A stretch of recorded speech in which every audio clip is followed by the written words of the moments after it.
All right. We're on. Thanks everyone for joining us today. This is something we've been holding every couple of years. It's our locally administered project training.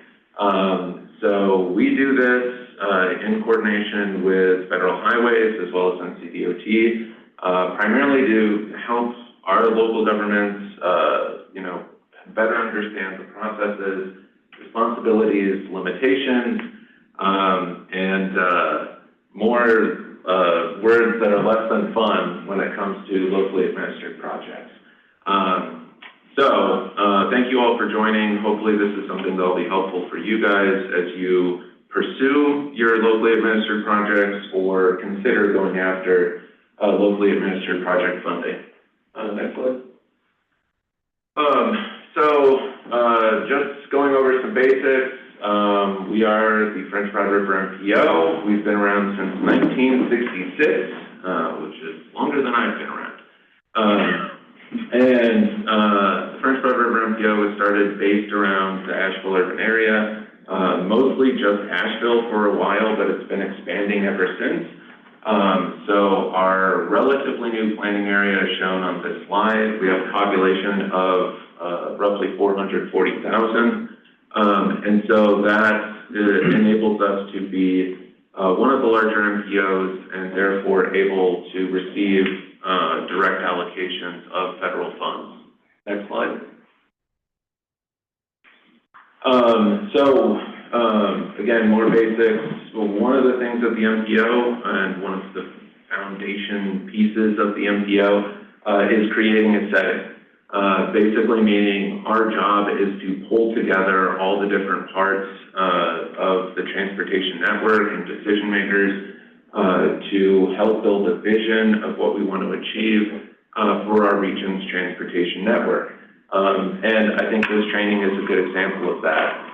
We've got members of USDOT through FHWA to provide materials, NCDOT, as well as member governments, and hopefully there's some consideration of transit agencies, though I didn't see any transit folks on the RSVP.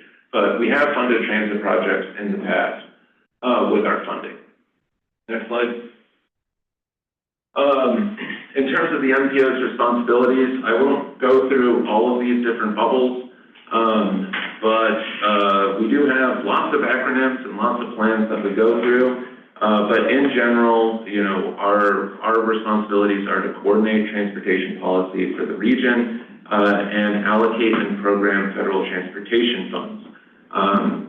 And so that second point is really what we're going to be talking about today. Allocating, how we allocate and program those funds, but also ensuring that those funds are spent in accordance with federal policy. Next slide. So a lot of times when we talk about grant funding, I think this is what people imagine, that we will show up with jumbo checks, which would be a little bit more fun than doing tip amendments. Next slide. To be clear, that is not at all how federal funding works. I would kind of love it if I just had like a stash of 15 million in STBG funds in my office. My office does not have that. Federal funding has a lot of regulations, requirements that come with it. There's a lot of levels of authorization that people need to know about before going down the path of pursuing a federally funded project. Next slide. So, as I mentioned, at least on the MPO side, really what federal funding looks like is projects getting programmed into the Transportation Improvement Program. The Transportation Improvement Program, or the TIP, that is our document that reflects funded projects in the region, or I should say regionally significant projects or projects with federal funding. And there's a couple different ways that we generally pull projects into the TIP, whether that's through the prioritization process, where we work with local partners on determining what projects are submitted and prioritized, or discretionary grants that the MPO is in charge of, or I would note more recently a lot of the new discretionary grants that are coming through the bipartisan infrastructure law. Next slide. But in general, this is where the money is. The Transportation Improvement Program, maybe one of the hardest documents to read from cover to cover, but that is actually a reflection of your funding. Next slide. So when we talk about discretionary grants, that's something that comes to larger MPOs. And so for us, the major discretionary grants that our MPO is in charge of is the Surface Transportation Block Grant. That's one of the most flexible grants that we have.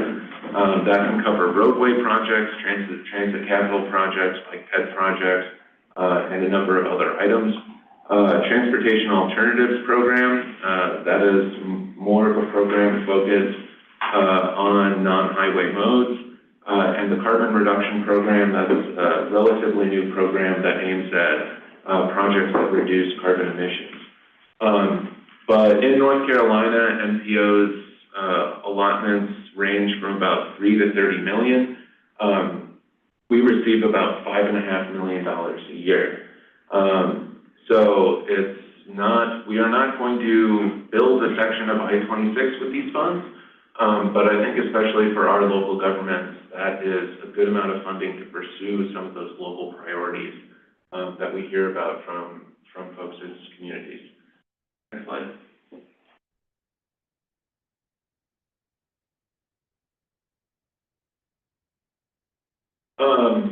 So just a little bit on our discretionary grants and what we have been funding with that. We've been funding a whole lot.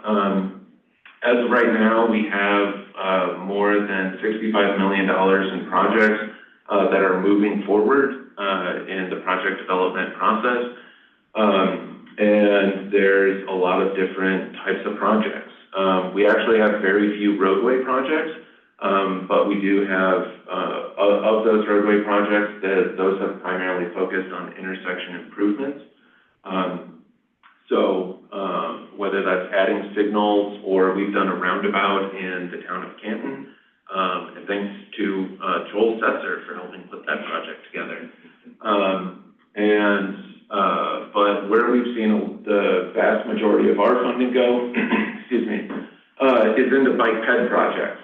So greenways, sidewalks, bike infrastructure, as of right now, about 97% of the MPO's discretionary grant funding is going towards what we consider to be bike ped projects. To note, one thing we always get into with project selection when it comes to bike ped is that we have to show that there's a transportation function.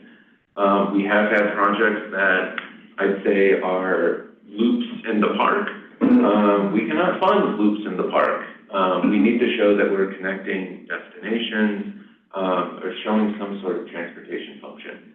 Also, transit capital projects, we have funded bus stops as well as the purchase of buses through these grants. And also planning projects, which I won't get too into today. We're not focusing too much on planning. We're primarily focusing on building stuff. Just a little bit on the process to get a project funded through the MPO's discretionary grants. I note that it's a relatively simple process. Every few years, we hold a call for projects. So local governments submit projects for the MPO's consideration. We evaluate projects based on our scoring criteria. And then the highest scoring projects we program. For those of you who have heard me talk about the prioritization process, this is much easier to go through. And in general, the data program is in a fairly narrow window. Our last call for projects, we programmed 5 years out. I don't think we'll be doing that again. We'll most likely be focusing on a much more narrow window in the future. To note, generally when we've been holding these trainings, we've been holding calls for projects at the same time. We're not doing this time around. I think this is more about just having a refresher for project managers and other folks, due to the large amount of locally administered projects we have. Next slide. But another source of locally administered project funding is through North Carolina's prioritization process. I won't go through all of this, if that's okay. But just to note, in the prioritization process, a minimum amount of 90% of the funding is required to go towards highways. In general, that's funding that is going to NCDOT projects like I-26, Russ Avenue, NC 191, those types of projects. However, as part of the prioritization process, a minimum of 4% of funding is required to go to non-highway projects, and there's 6% where they compete. I will note that with non-highway, rail, I think, has gotten the vast majority of funding in this process, but we also have a number of projects that are biped that are locally administered projects that have pulled down funds in this process. So that includes the Wilmot-Dyckman extension that had a public meeting 2 nights ago. That's actually one that's partially funded through the MPO, partially through the prioritization process. And then there's projects in Henderson County as well with Blight Street and Grove Street sidewalks. So that is another source of funding when it comes to locally administered projects. And again, I won't go through all of this, but I will note prioritization process, not a simple process to go through. There's a whole lot of steps. It takes a considerable amount of time to go through the prioritization process. With projects that go through this or MPO's discretionary funds, there's a 20% local match required.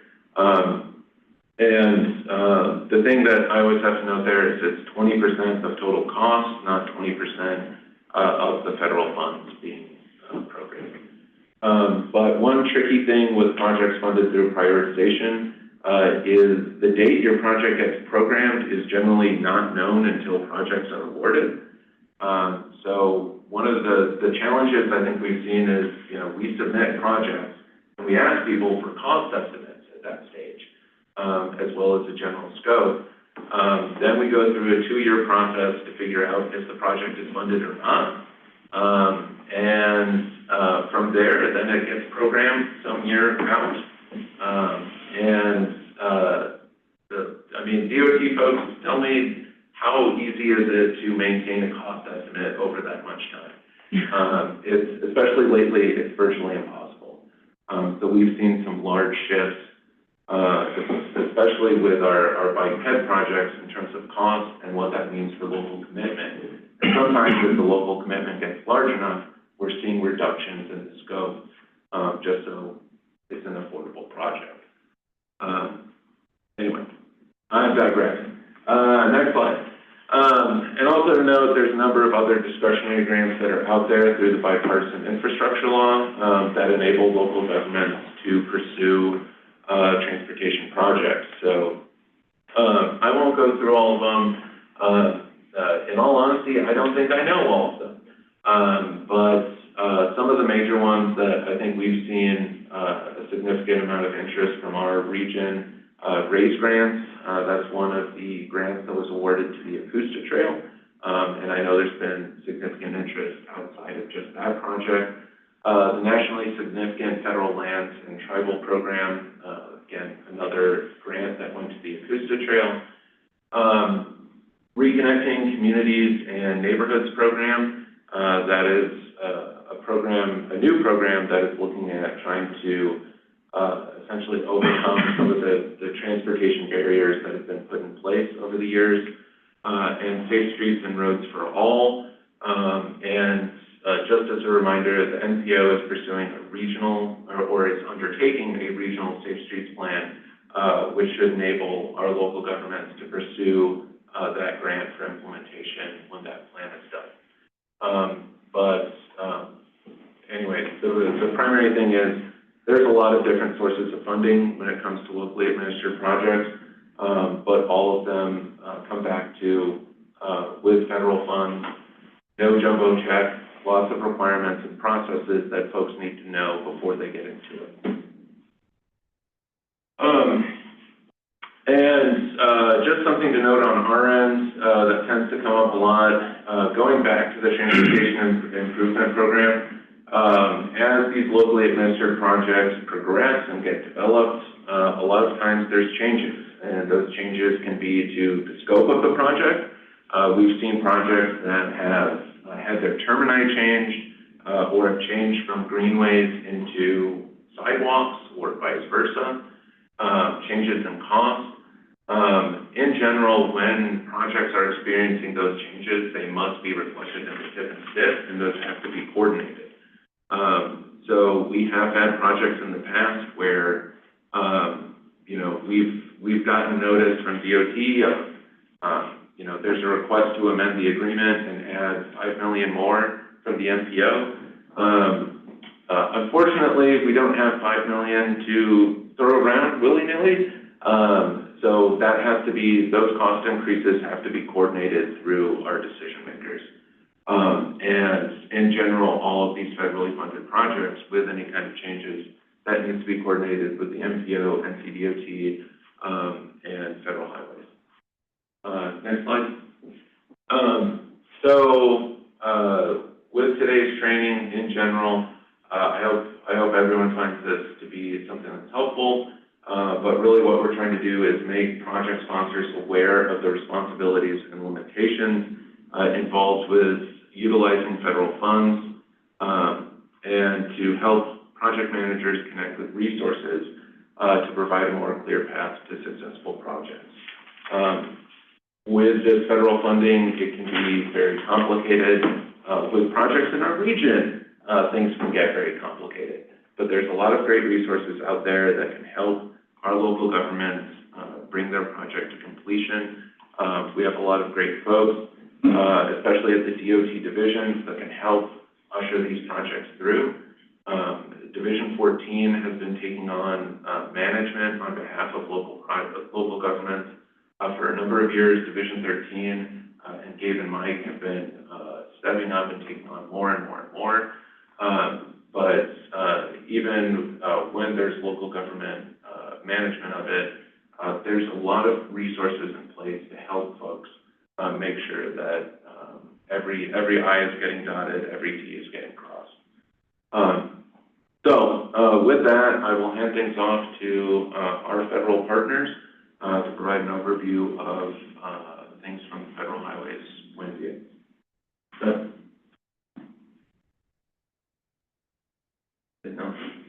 Morgan. Okay.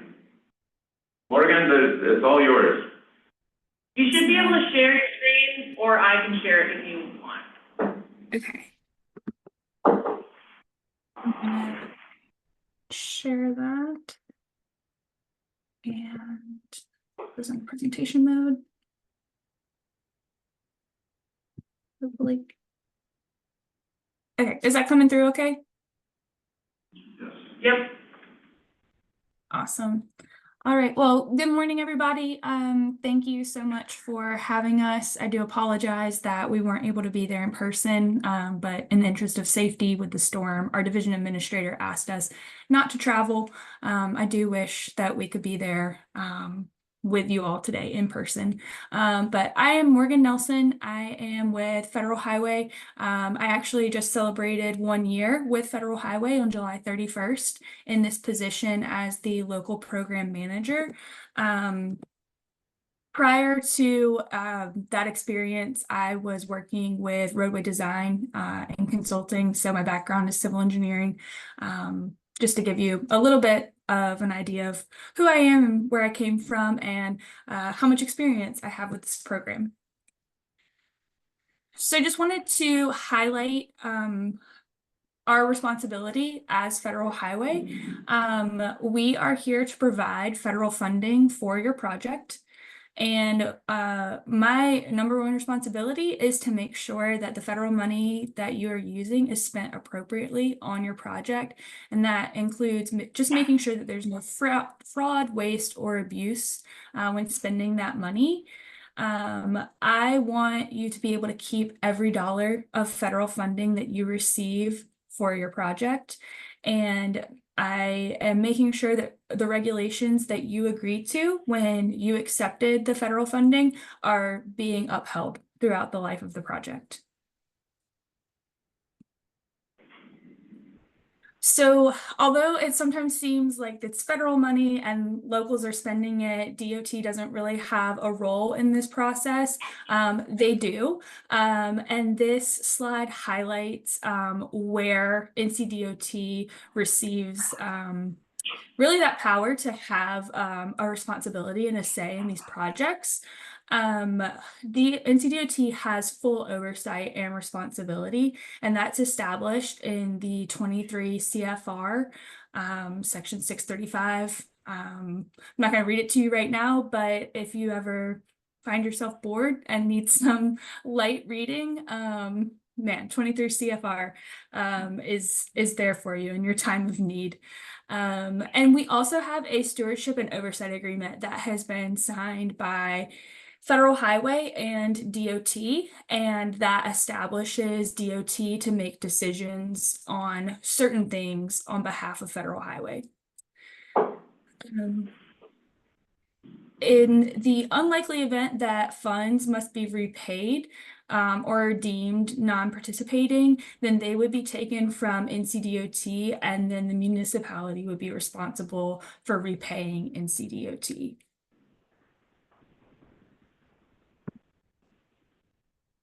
So just to go over some common terms that you might see floating around when we are establishing your project. Contract authority is US Congress saying that you, NCDOT, might be able to obligate X amount of dollars. The obligation ceiling or obligation limitation says based on overall budget conditions, you can only obligate Y number of dollars. Funds programmed but not yet guaranteed. That's when the Board of Transportation adopts a new funding program. So the 7-year STIP.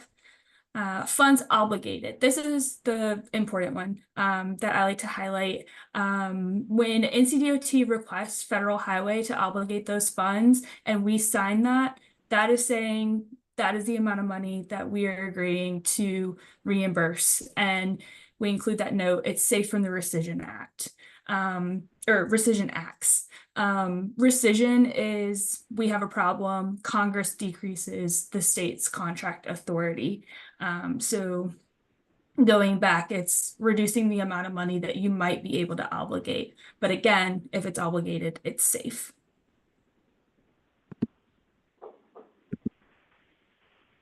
So one thing about spending money on projects, we have this the super circular that is established by 2 CFR 200. It's a period of performance. So your start date is when FHWA signs your project authorization. And when we sign that, there is an end date that's predetermined by DOT. Using other projects, they add X number of years to your start date and determine what your end date is going to be. Costs for your project can only be incurred from the start date to the end date.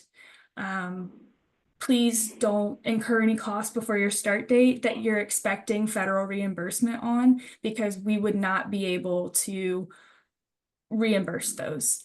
And again, on the other side of the project, after the end date, no additional costs can be incurred. They can be incurred, but they can't be reimbursed. We do require that that projects be closed out 15 months after the end date. So when you're going through just your closeout process, the end date is establishing when you can be reimbursed your expenses, but you do have time after the end date to get your project closed out in our system.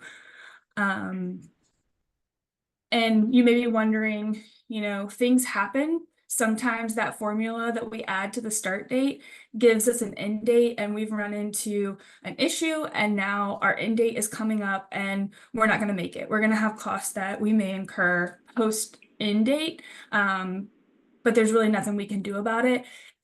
we can extend and modify end dates. It just has to be something that was out of your control. I don't know, you guys have probably run into utility delays. That seems to be the most common reason projects get slowed down. We totally understand. Utility, railroad, lawsuits, anything outside of your control, we can absolutely work on extending that end date.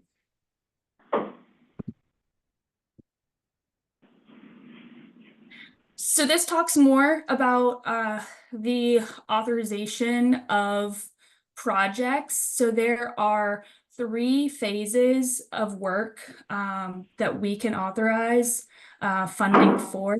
So that's your preliminary engineering, your right-of-way, and your construction.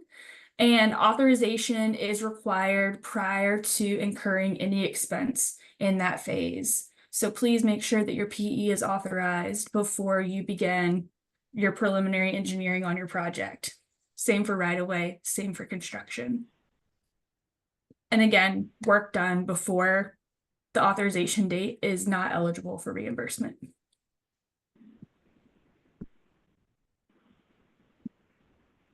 So we've seen a lot with CEIs managing the construction oversight for projects, and it's great. We cannot tell you who to hire, but just from reviewing projects and talking to DOTs across the state and local agencies, we just have a little bit of advice that when you're seeking out those CEI contracts, to look for a CEI firm that has managed NCDOT projects before, and specifically the project manager or inspector who would be working on the project, that they have experience managing DOT projects.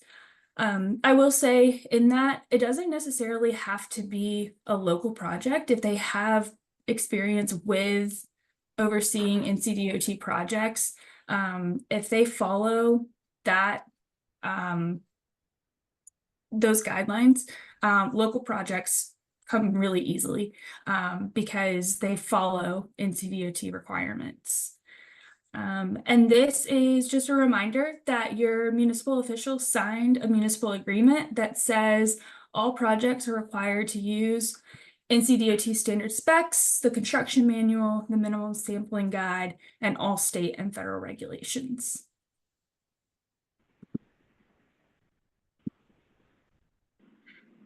So inactive projects, a project will become inactive if it has not had an expenditure charged to it in our tracking system for 1 year.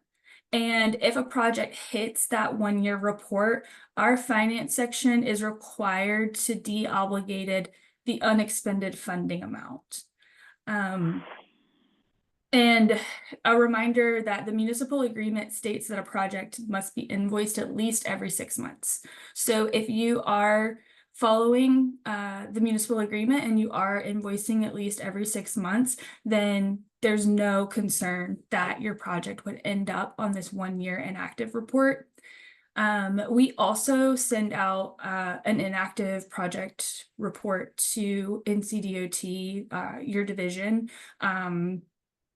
I believe once every 3 months, either every 3 to 6 months, and it shows current inactive projects with like 6 months, within 6 months of being inactive. And that is just us trying to proactively say, this project is getting close to being inactive. Someone needs to send an invoice so that it does not become inactive and that funding gets taken off of the project. So along with that inactive project report that we will send out, there are a few other reviews that I will do with the local projects.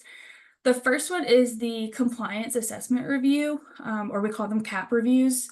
And these are handed to us from headquarters, Washington, D.C. They select projects that we'll answer about 10 to 12 questions.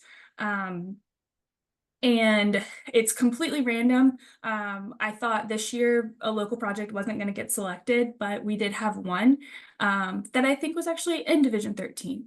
If Mike or Gabe are there, they can confirm. I think our CAP review was there this year. That is completely out of my control. If your project ever gets selected for CAP review, it wasn't me.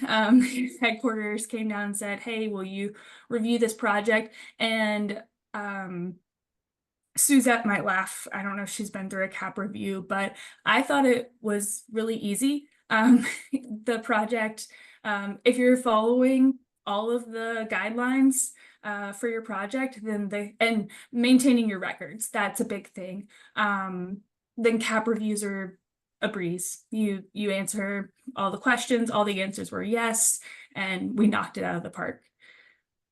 So those are nothing to sweat. And then the pre-construction conference review, when you get your concurrence and award letter from NCDOT, it will remind you to invite me to your pre-construction meeting along with your NCDOT contact and your M&T contact. And then records review, in contrast to the compliance assessment review, this one you can blame on me. I do have a report that I run every quarter, tracking the progress of all of the local projects across North Carolina. And I will select projects across the state that are about 50 to 75% complete in construction and come out and do a records review. Again, if you have all of your records in order, this is really easy. There's a checklist that I'm constantly refining and changing the order to try to make that a really smooth meeting, but I'll come out and run through that checklist that I will provide in advance to the division contact, to the municipality, your CEI, or whoever's overseeing your construction will have access to that checklist as well, so that you are completely prepared for that meeting. And I'd say typically it's fun. We get to see each other, talk about a project that you're working on, and yeah, so it's a good time.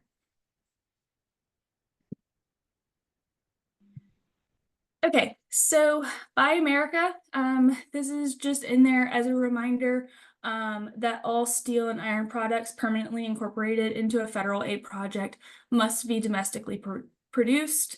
There is the updated Build America, Buy America that now extends coverage to construction materials. There are a lot of links in here. So I did send Hannah interest in this presentation, if that could be sent out to everybody.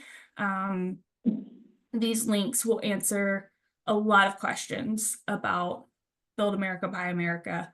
And if at any point you need any help, please reach out to your DOT contacts. If they need to reach out to us, we can assist in answering those questions. So this is a flow chart that goes to the project closeout. So this is where I was talking earlier about the end date, not to sweat the fact that your end date is coming up and there's still this closeout process that needs to be gone through. We understand that this part takes time, as long as those costs aren't being incurred after the end date. So some of these will most likely happen before that end date, and then some things will happen after. So you will do your final inspection, and NCDOT should be present, or actually must be present for your final inspection of the project. Go get your notice of acceptance, and then request NCDOT for concurrence and construction. You'll have your M&T review and certification, so they will go through all of your materials, make sure everything's reimbursable. Develop your final estimate, submit your final reimbursement request. So that is the part where that needs to happen before the end date. Submit your 1446B, and then that'll get emailed to NCDOT fiscal, and that is going to prompt the closure in our federal highway like internal system. And then NCDOT will send the municipality a final voucher letter, and on that letter it will remind you to maintain your records for 3 years from the date that is on the final voucher letter, because projects can be reviewed up to 3 years after that date.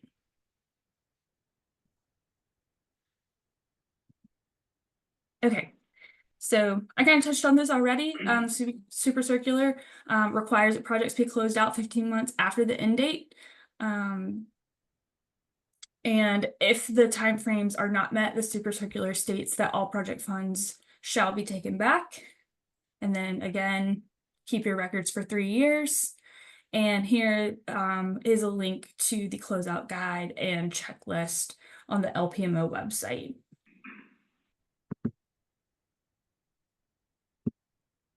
Do you just want to touch on ineligible items for reimbursement? The rule of thumb is in order to be reimbursed, your items must be transportation related. So if I'm looking at something, I ask, can you walk on it, can you ride on it, or can you drive on it? And that will answer if your items can be reimbursed. And this is just a reminder, please don't be afraid to ask for help. Like I said at the beginning of this presentation, our goal is for you to keep every dollar, every cent that you get in federal funding. Don't want to trip you up or take any money back. So if you run into an issue, please contact your partner at NCDOT. They're there to help you. And if anything needs to be escalated, NCDOT will reach out to us at Federal Highway to help come to a resolution. And then that is my contact information. Again, if it's possible to send out this presentation to everybody who's participating, so you have contact information and all these links. So, are there any questions? If anybody has any questions and they're an attendee, if you could just put it in the Q&A box, or you can raise your hand and I can unmute you.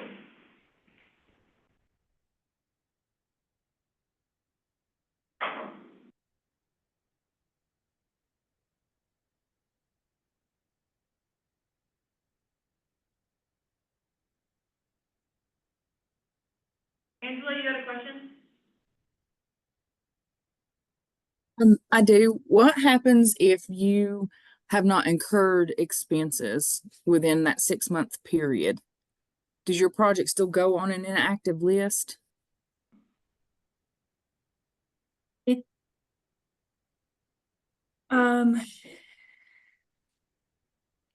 There are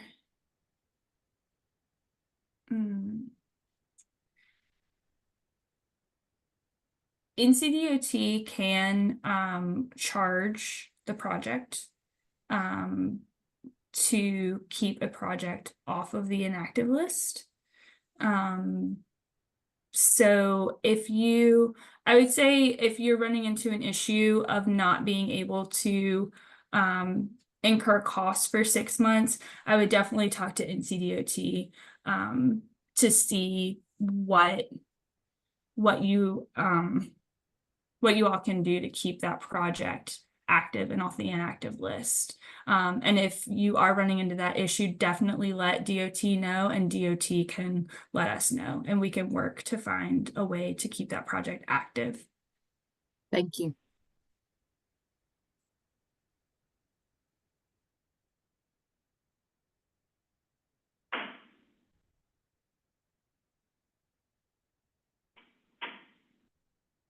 Does anyone else have any questions?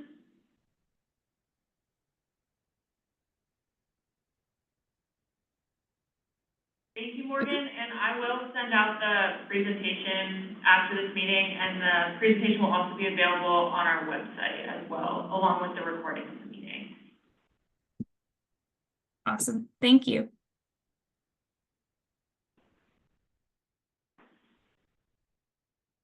Next up, Suzette, do you have a presentation?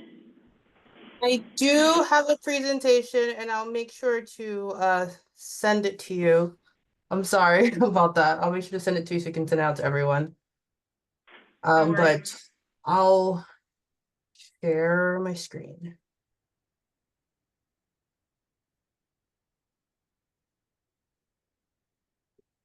So let me know if you can see my presentation. You can see it.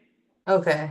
I always get confused which one's going to be shown, like the one that's like the regular screen or like the, I don't even know what they call it, but the other one. So anyways, hi everyone, I'm Suzette Morales. I work with Morgan and we're at Federal Highways North Carolina Division.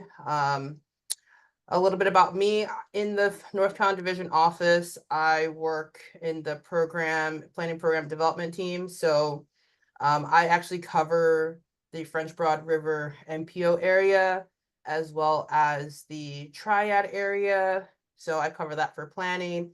And then I also cover environment. So mostly dealing with CEs, categorical exclusions, for Division 7, 9, 13, and 14. So your areas.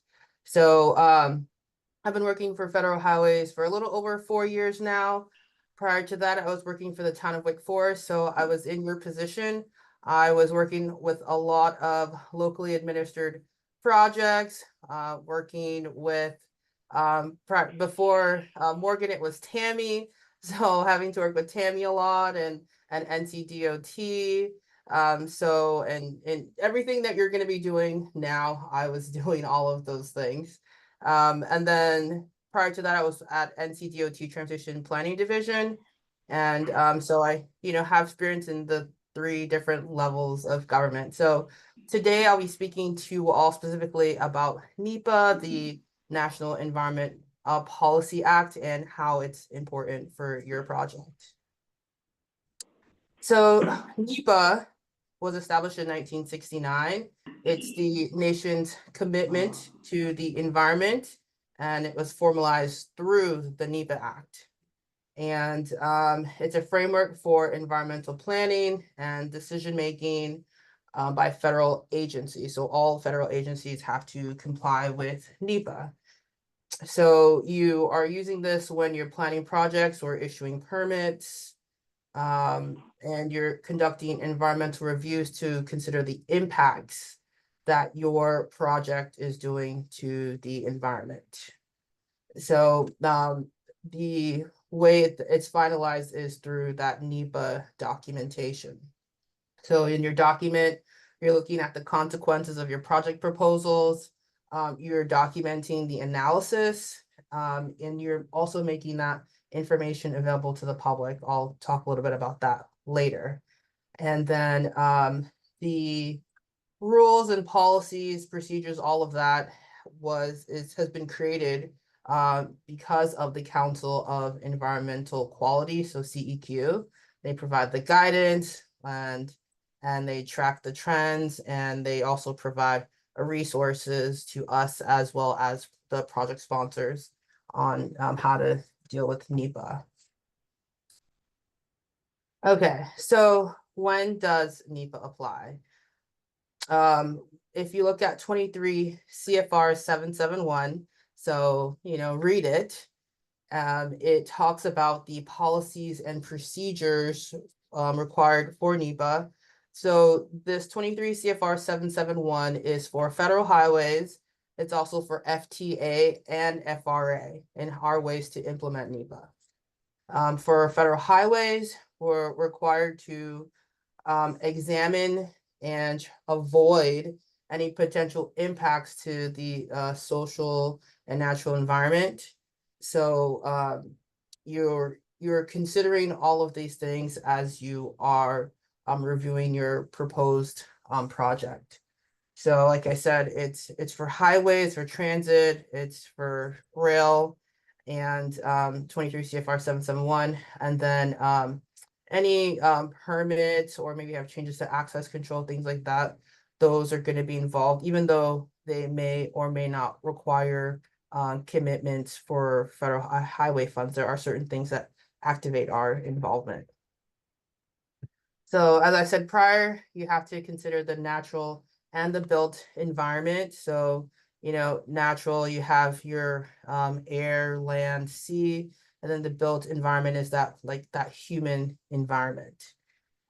So in just, you have to take a hard look at the consequences of your actions, and you have to keep the public informed. So what I mean by keeping the public informed is that each state has their own policies, procedures in how to carry out that public involvement or public hearing program. So the project sponsors can use a combined effort of virtual and in-person meetings. And during that, you're continuously letting the public know about the environmental review process and the results of that review. So the policy requires you to give the opportunity to physically or virtually appear before agency officials to talk, and so they have the opportunity to express their views on the project. And the goal for NEPA is to avoid, minimize, and mitigate or compensate. And that's the order that we prefer. The first is to avoid, if at all possible, avoid. That's the main goal. And the last is to mitigate or compensate. And this is for the adverse effects and the environmental impacts that will result from having this project. So there are different classes of action. And so there's the CEs, EAs, and EISs. We generally deal with CEs, but I'll go through each of them. So CEs, categorical exclusions, those are actions that do not individually or cumulatively have a significant effect on the human environment. The environmental assessment, that's a concise public, so all these are public documents, but that's a concise public document. It's a bit brief, but it's a document where federal agencies such as ourselves need to provide sufficient evidence and analysis for determining whether to prepare an EIS, an environmental impact statement, or to have a finding of no significant impact, also known as a FONSI. So with the environmental impact statement, that is required for major federal actions that do significantly affect the quality of the human environment. It's a full disclosure document, and it details the process which the transportation project was developed, and includes your reasonable alternatives, and then analyzing the potential impacts, and then you're showing your compliance with other applicable federal executive laws and environmental laws. So, but we will be dealing with, most of the time, like 99% of the time, we're dealing with categorical exclusions. So federal highways, our division office, we have a programmatic agreement with NCDOT for how to process categorical exclusions. Our most recent version of this is the October 2019 version, and we're in the process of updating it now. So as soon as that is signed, that will be the new version, and they say they'll give you a certain time for when you have to start using that one. So if you get your NEPA documents complete before then you can use that 2019 version. So as you all will be a subrecipient to NCDOT, and since you'll be a subrecipient to NCDOT and using our federal aid highway dollars, then you will also be able to use this PCE agreement. So the PCE agreement, it highlights your procedures for how you would do your NEPA documentation, but you also have to work with NCDOT because they are the ones that will either approve or certify your CE. This is not for, you don't approve it, you don't sign it, but it's actually NCDOT because our agreement is with them and not with you, the subrecipient. So usually if it's certified, it means that FHWA is going to be involved, which is me. And I would be the one reviewing your document and approving your document. So if you go through and look at the details, you'll see there's like a checklist. And in those like first 7, if you enter yes to any of those, then that's where I'm involved. But there are also other places where federal highways will be involved too, not just there. So after you've done your CE, let's say you've completed your NEPA documentation, but you need to do that before you can get your right-of-way authorization. So let's say you've done that and it's been a year. If it's been more than a year, then you're required to do a consultation. And that's whether it's been a year since the right-of-way or you've already started right-of-way and it's already been a year past before you even gotten to your construction authorization. You will need to do that consultation. You will also have to do a consultation if there are significant changes to your project. And that's detailed in the PCE agreement, what is considered significant change. So that consultation is you reviewing the status of the environmental impacts to see if maybe some things have changed. So you are required to do that.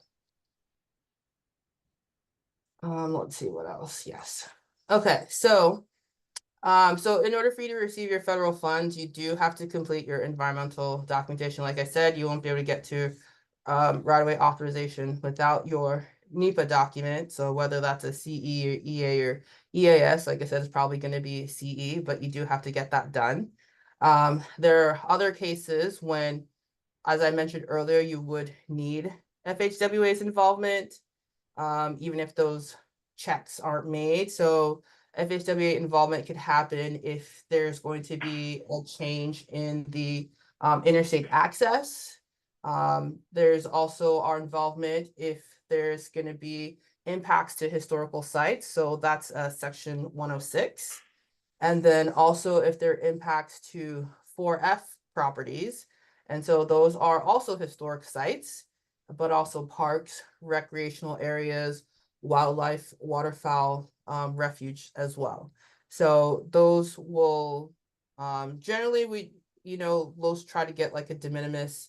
You can certainly Google like 4F policy paper that details like pretty much what you need to understand in 4F. So if you're impacting a park or anything like that, whether it's a temporary or a permanent impact, you still have to go through that process, including having its own public involvement. So like I said, there could be times when you will be involved, even though we don't have to sign the document. So here are some resources. There's the Federal Aid Essentials for local public agencies. There are also resources from NCDOT's website. You have your local projects handbook, and you have your 23 CFR 771. You have your 4F policy. You have your section 106 policies. EPA, there's so many resources out there. And let's see, and that's pretty much it. Are there any questions for me on this?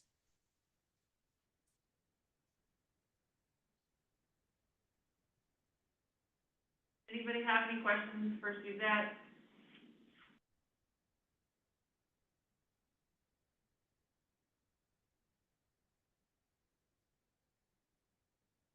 All right. Yeah, I'm good. So thank you guys so much. I'll send the presentation out so that you guys can have it, and then please reach out to me if you have any questions. Morgan and I are here to help you. So thank you. Thanks, Suzette. Next, we've got NCDOT. We've got Marta Matthews online and Justin Jorgensen in person. They're from the Project Management Office. I will share the slides. I'm going to stand a little bit off so I'm not blocking Dustin's view. I can move too. No, I'm fine. If everybody can hear me, I'm good. Okay. So just to introduce myself, Justin Jorgensen, work with NCDOT Local Programs Management Office. We're based in Raleigh. Prior to working with NCDOT, I was actually working with local government for 15 or so years, so I do understand the pain of these projects. So it's just a little bit of my background. I'm going to advance the slide. So things we're going to talk about, I'm going to do a little bit of the presentation, and then I'll turn it over to the division folks, and then you'll come back and hear from me here at the end, and we'll talk about the EBS portal, which everybody hates it, but we've got to deal with it, so we'll talk about it. Next slide. So what we want to discuss today are some of the major steps of administering a federal aid project by a local government agency, and then resources that are available. I think that's been talked about a lot. You're going to have questions. There's going to be things you don't know. Those things come up, and we're here to assist and provide all these resources. And then the EBS portal, which is our system for managing your project online, we'll go into detail of that at the end. So basic requirements. Federal aid funding is cost reimbursement. You've heard that earlier today. It's not just a blank check grant, it's cost reimbursement. So you incur the costs, you pay the bills, and then you turn around and you seek reimbursement from NCDOT. Funding authorization. So that's also been talked about. It's required prior to each phase of work. And you'll hear that a lot because we don't want you to get in trouble. We want to be able to reimburse you these funds. So make sure that you're not doing anything before you get those authorizations. And then you'll hear us refer to LGAs a lot, which is just local government agency. And the LGA has ultimate responsibility for the project. So that means you deliver it, you pay the cost, you do everything. NCDOT, we're here just to provide assistance, provide oversight, and ensure that those funds are appropriately used so we can get reimbursed from FHWA. So let's talk about some major steps of project delivery. You'll often hear us refer to climbing a mountain. And I promise you it's not Mount Everest, okay? But we do have two mountains that we need to climb. The first one is our pre-construction. And each of those steps in bold are things that you have to have done prior to getting authorization. So you have to have your project programmed. Tristan talked about that in the STIP and the TIP. You've got to have that programmed first before we'll enter into an agreement. We'll write that agreement, get that agreement executed, and then we can go into preliminary engineering. So each of those steps in bold are required deliverables prior to get authorization. And then on the construction, very similar. Everything on the pre-construction has to be done before you can get construction authorization, and then those are the deliverables up to the top, which is projects built. You got your final voucher date. It's all done, and then you're maintaining it. So we got various different forms of funding. Tristan talked about some of these. Since this is considered a large MPO, anything over 200,000 in population is a large MPO. So you're allocated direct funding from the federal highway. You can see some of those BDGDA, TAP and CRP, all those different things. And then there's also non-attainment areas that get CMAQ funding, which is congestion mitigation air quality. The CRP funds are new with the bipartisan infrastructure. and there are statewide allocation of those funds as well. So the MPO and RPO, that's who you seek these funds from initially, and they ensure that the project is programmed in the STIP and the TIP. So the MPO does all that for us. That's going to be the funding amount, the schedule, the federal share. Typically it's 80-20. I know in some areas, some projects that can vary a little bit, but typically we see an 80-20, 80% federal share, 20% local. And next slide. So after all that's programmed, we talked about an agreement. So that's something that's done in the EBS portal, and I'll show you towards the end how we'll do that. So it's an agreement that's executed between NCDOT and the LGA. So we'll have provisions in there for things that need to be done. Talked about earlier, there's a period of performance, reimbursement requirements. We request that every 6 months you seek reimbursement. It includes the scope of the work, who's responsible for what, time frames, and if any of those things change, whether the time frames change, the scope of work. I know Tristan mentioned earlier that, with these estimates being crazy lately, sometimes the scope needs to be reduced. If those things change, then we need to do an amendment to the agreement, a supplemental agreement.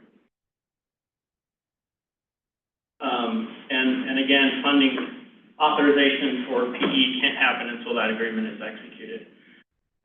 There's something that we're required to do every year, the local government agency is, and that's to fill out this Federal Funding Accountability and Transparency Act. It's really a one-page form. It's not very complicated to fill out, but it is something that's required to be done every year. And we kind of keep track of that. If you submit a reimbursement request and that hasn't been filled out in a year, we'll just send you a quick email or response to have you fill that out and update it. So it's required of all subrecipients of federal funds. So you're considered a subrecipient because NCDOT is the recipient of the funds. So a subrecipient has to fill this out. And again, the form's on our website, and we'll remind you if it's outdated and you need to submit a new one. So funding authorization, talked about this a little bit. Every phase that's eligible for reimbursement, you must request funding authorization through the EBS portal. So we talked about preliminary engineering, right-of-way, utility and construction. Morgan mentioned those.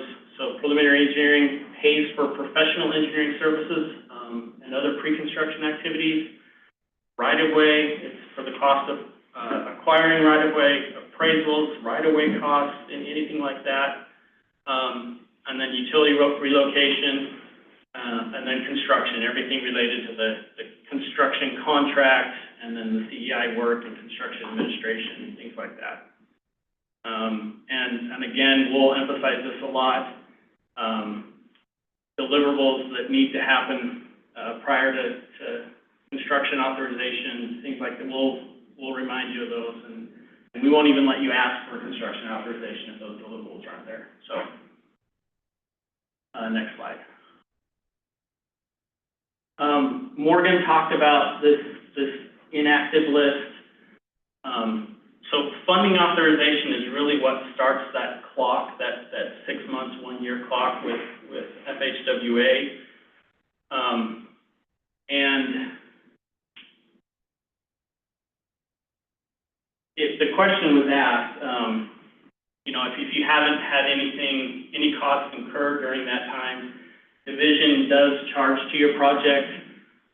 So when they do their reviews of plans, different things, they'll charge their time to your project. So there is that ability for Division to, charge just an hour or two to your project, and that'll keep it off the inactive list. So I'll talk a little bit about professional services.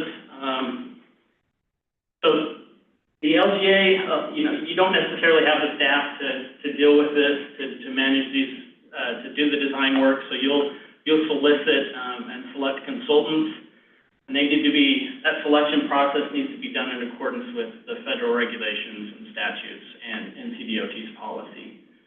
We do provide a template on our website of a request for letters of interest that we encourage the LGAs to use, and it can be adapted for either design or CEI work or for on-call or to various different situations.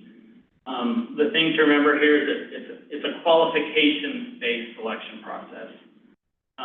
NCDOT will review it, will concur with it, and then you can negotiate a contract with them. The other thing to note here is consultant rates need to be audited. So after you've made that selection and you've entered into a contract with them, your consultant's going to give you a cost estimate with their rates, and all that needs to be audited by NCDOT. That takes a little bit of time, so just remember that a month or two sometimes to get those audited and reviewed. The other thing to remember is in your contracts, there is language for federal provisions that needs to be included. And a lot of times we see that people will take the guidelines of what needs to be included and just include it. We actually want you to kind of rewrite your contracts to include all that language, which are things like, the Davis-Bacon Act and different things that need to be required. So next slide. So now I'm going to turn it over a little bit to the divisions. They're going to talk to you about environmental documentation, right-of-way, construction administration, things along that nature. So I don't know, Gabe, are you handling that, or? Yeah, I'll head it up. So I'm just going to sit here if that's okay with everyone, just rather than standing, since all the kind of division representations right here with me. So I've got Mike Calloway sitting with me as well as Beefy over here from Division 14. So I'm Gabe Johnson. I am the Division Project Manager for Division 13. And Mike Calloway he can introduce himself, but I'll tell you who he is. He's really our liaison for the local administered projects, who's embedded with NCDOT and works with trans systems. And I don't know if you want to introduce yourself or not. Just say I'm Division 14's project manager. So I'm going to kind of walk through the slides, and these guys will provide input as they see fit. I mean, they've got a lot of experience, so get their input, and maybe we'll add some common pitfalls along the way through this process. So you heard quite a bit from Suzette on environmental documentation and really following the NEPA, the National Environmental Policy Act. So it does have to comply with federal environmental laws. Most of the projects that municipalities will be doing through the MPO are going to be categorical exclusions and aren't extremely difficult to walk through that process. It's usually not too terribly bad, but there are some that require quite a bit more documentation. So anyway, I think you'll want to be familiar with that, and you'll want to make sure you're asking plenty of questions and looking at all angles. So you'll notice that note at the bottom, it is in red. We do have to have an environmental document completed in order to move on to right-of-way or construction or to authorize those funds. So that is a big piece of it. Mike, you, Beefy, want to add anything there? Make sure if you're choosing the firm, if they are certified to do any type of environmental documents that we have to approve. Good point. All right. So, National Environmental Policy Act. So all projects have to meet that, as we said. So like Beefy just said, make sure that the firm has qualified personnel to complete environmental surveys and assessments, depending on what they are. And NCDOT is the one that will sign off on that environmental document, so they must concur with it. The document itself, if you're moving on to right-of-way or construction, does have to be less than a year old in order to authorize those funds. So you, a lot of times you might have done a CE, it might be a year and a half old, and you'll have to do basically a consultation to kind of update that CE, which really means going back through really the process you did to kind of authorize or to execute that CE, and you may have to have consultation with U.S. Fish and Wildlife or to see if anything's changed, depending on what your parameters are. There's a number of different areas to look at, but we won't get too much in the sticks of that today unless we need to. So, anything else to add, guys? Any questions so far before we move on to design?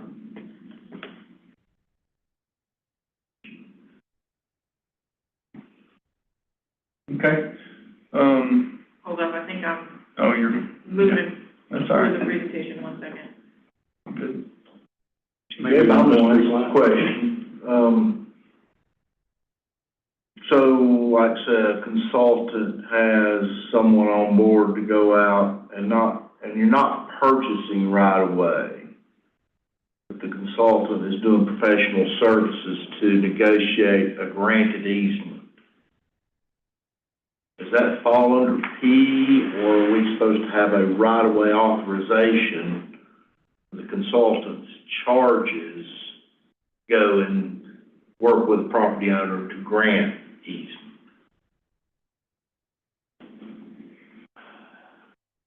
I would think it would fall under right-of-way. I think you'll have to put it under right-of-way. Technically, we're supposed to have right-of-way authorization for those charges to be reimbursed. Because regardless of that, even if you're going out and whether they're wanting to donate the right-of-way or if you're actually actively getting acquisition, it still has to go through, DOT. It still has to be reviewed, still has to follow the Uniform Act. So it should fall under a right-of-way activity. There should be some money set up and somebody that's done that before. So when they fill out, even if it's a simple piece of paperwork, the division can review that and approve it moving forward. And then a follow-up question on that year shelf life of an environmental document, that you said it applied to both right-of-way and construction, correct? Yes. Yeah. So the right-of-way's gotta go fast, really. Yeah, because they'll have to go in, and you've probably seen them where it depends on what phase you're in, whether you're looking at your consultation being related to right-of-way, or now if you're at construction level, you'll have to check one of those two boxes when you're doing your consultation, depending on where you're at with it, how long. Okay.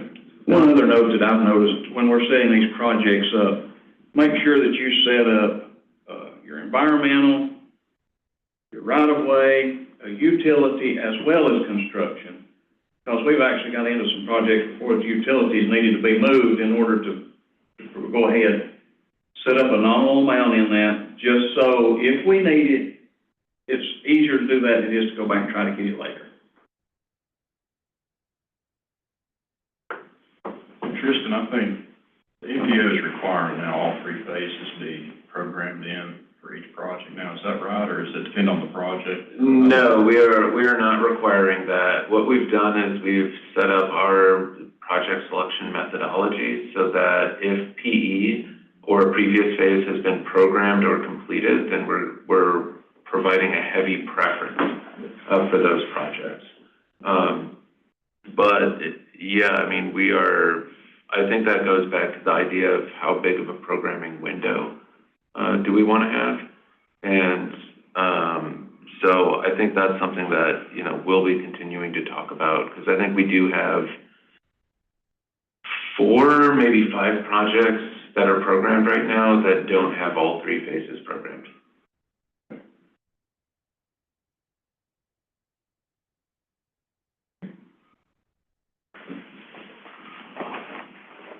All right, so we'll move on to design. Really, Morgan with Federal Highways already covered this, but the design will follow NCDOT design standards for roadways and structures. Largely, these projects will be using NCDOT details. There's a little bit of leeway there, but, it still has to meet NCDOT, details and standards. So you will work with the divisions on, reviewing plans, and submitted for review. Some of those can be done, some of the minor stuff can be done in the division, but usually those are getting sent to, what we call a special studies unit down in, basically roadway design, and they disseminate them to other groups, and they are reviewing them. It's typically how we do a lot of them in Division 13 as far as the local projects. I think there's also the ability to use another firm to do some of that review, but largely just from a monetary standpoint, we've used roadway design. That's a balance between the local municipality and NCDOT staff, just to kind of see what the municipality wants to do from a cost standpoint.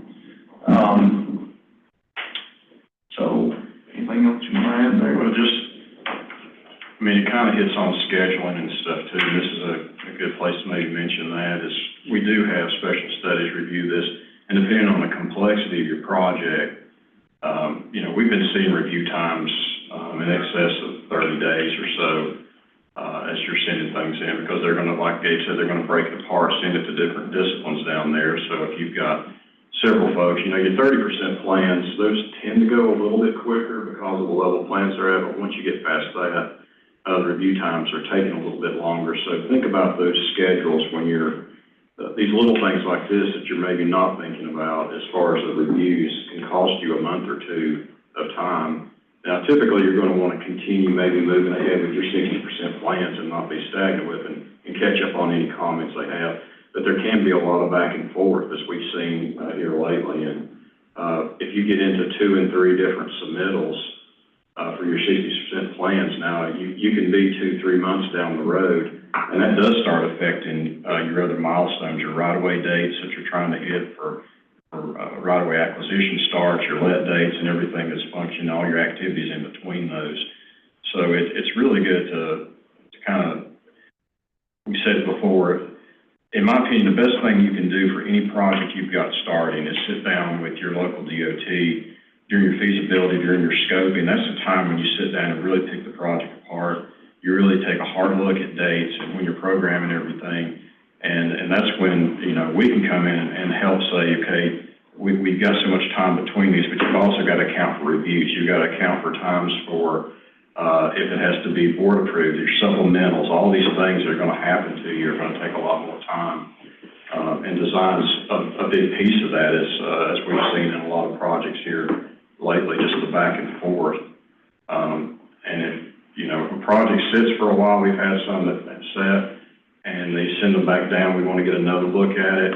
If you've got another reviewer now looking at this thing, they may be seeing things so there's all these little things you have to it's hard to do, but kind of, I won't say pad your milestones, but realize that you can be 30, 60 days in between some of these activities that you're waiting on to get your reviews back.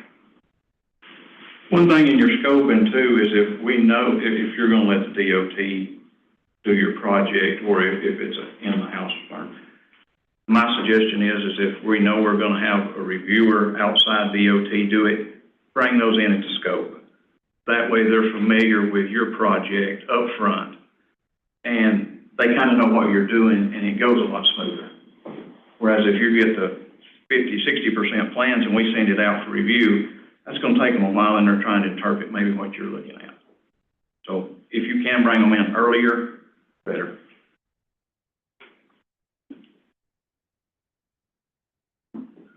Any questions there before we move on?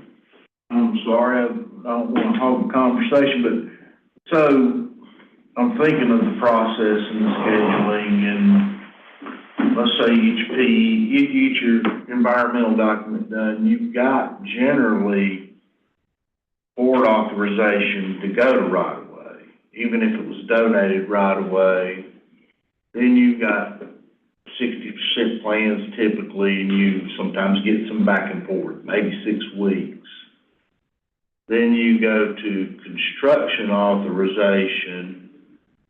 Those actions, every one of those actions and those plan reviews, how often do you get a C that is under a year old? Or is that more common? It just seems like most projects would have to have an environmental document update just because of the processes it has to go through. I'm just curious. Depends on the size. Yeah. So, you know, purely from an NCDOT standpoint, you might have a federal project that's a small safety project, it moves pretty quick.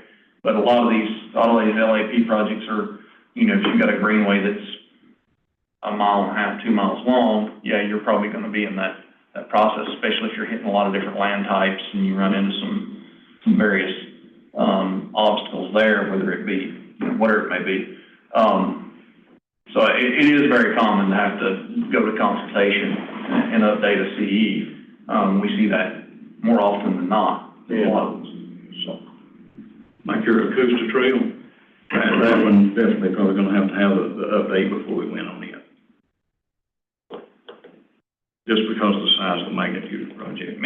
I mean, you understand the premise, and I don't know whether, hopefully everybody kind of follows that as, you know, we've got various things that change in that time, whether it's threatened endangered species that get listed or so on. And so obviously that's the reason for the 1 year mark is because of those types of things, reassessing. So I'm also curious as to, is that a uniform time frame across all NCDOT managed or processed? Is that 1 year time limit specific to LAP projects? It's across the board. it's across the board on all federal projects. And we don't, I mean, Suzette, you can correct me if I'm wrong, but I believe really the premise from a federal highway standpoint and the NEPA Act is that if we're not going to get a phase authorized, we don't necessarily just update it because it's a year old. But when we get to the point where we're going to authorize right-of-way or construction, we're going to update it before we get there so that we can authorize it. Mm-hmm. It might be 2 years old, but when we need it, we're going to make sure that we've updated it. Does that follow what we've talked about previously, I believe, Suzette?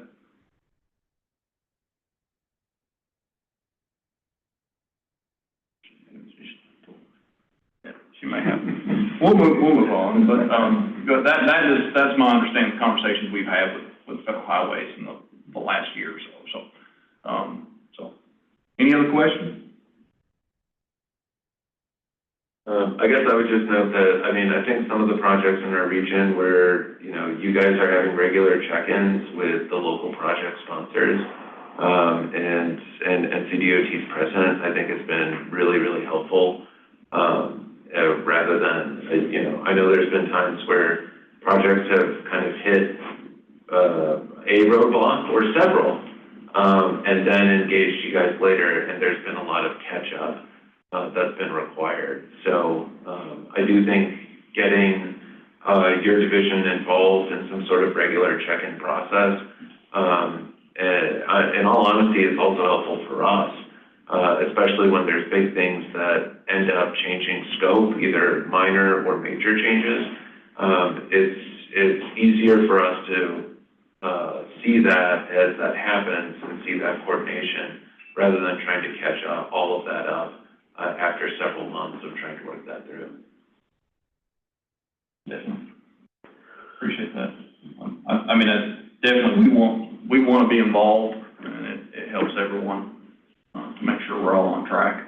I think we can run down a lot of questions quickly and answer those and keep people moving, whereas it's, you know, you don't have to struggle through it all on your own. That's why we're here. And I can speak to that a little bit more when we get kind of through some more of this, but we'll move on with the next slide, please.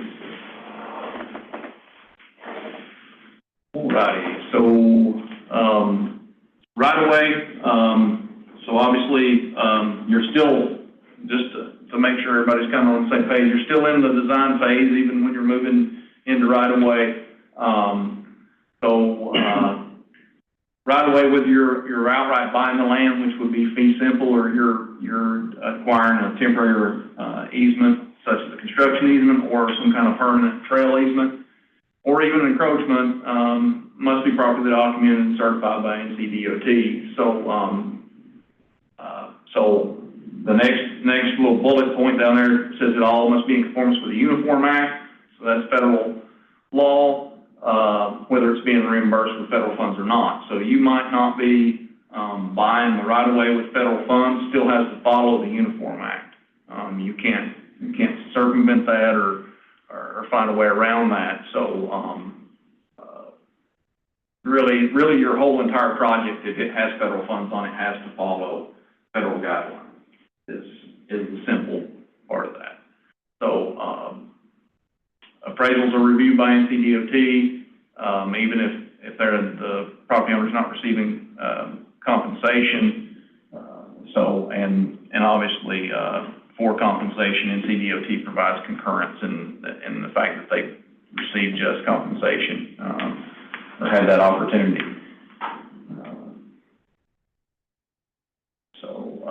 I think we've already went over the next point. So if right-of-way is an eligible phase in your project, it must be authorized prior to buying right-of-way and spending those right-of-way funds. So one thing we've noticed too is when we start requesting funds to do the next phase, typically we're running anywhere from, well, the time it gets to the board, we're looking at probably 6 to 8 weeks after, and that's if everything hits real well. I've seen some that lasted up to 4 months.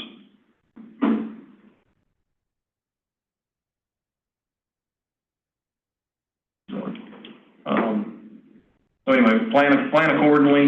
I think some of the guidance will tell you 4 weeks. It happens sometimes that way, but it's not always happening that way. Especially when you get around the point where the federal fiscal year turns over, which is the end of September, then you can run into some difficulty there, just because they're, the funding part with the federal government and whether all that's been through Congress, et cetera. So we can move on unless there's... We have a question in the chat. If right-of-way was obtained several years before the project was considered for federal funding, is there any documentation required? I mean, it would still have to follow. Was it donated to the project? Susanna, I'll unmute you so you can ask your question.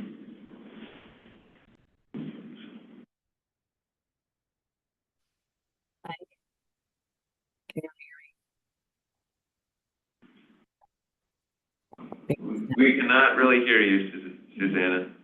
Okay, yeah, I can't hear y'all either. Oh, there we go. Much better. Oh, nice. Okay.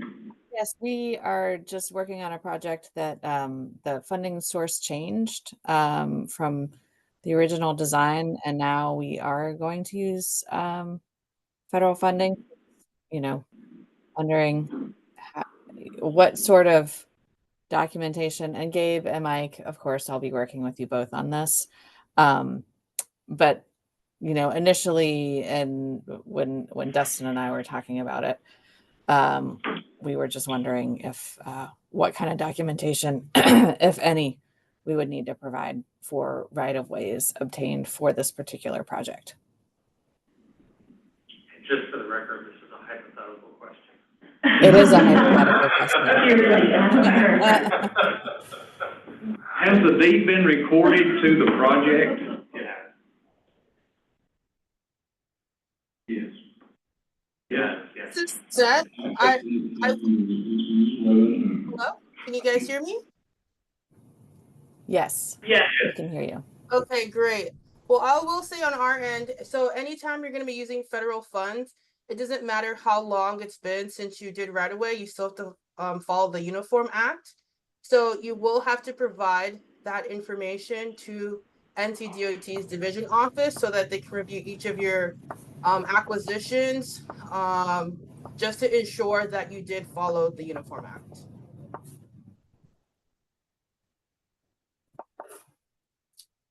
Okay, thanks.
Hey, Tristan, you guys are muted.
Have you all said anything in the last 5 minutes? We couldn't hear you.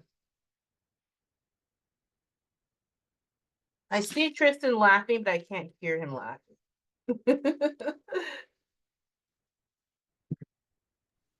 Suzette, this is Susanna. They said that they're working on the audio. Ah, okay, okay.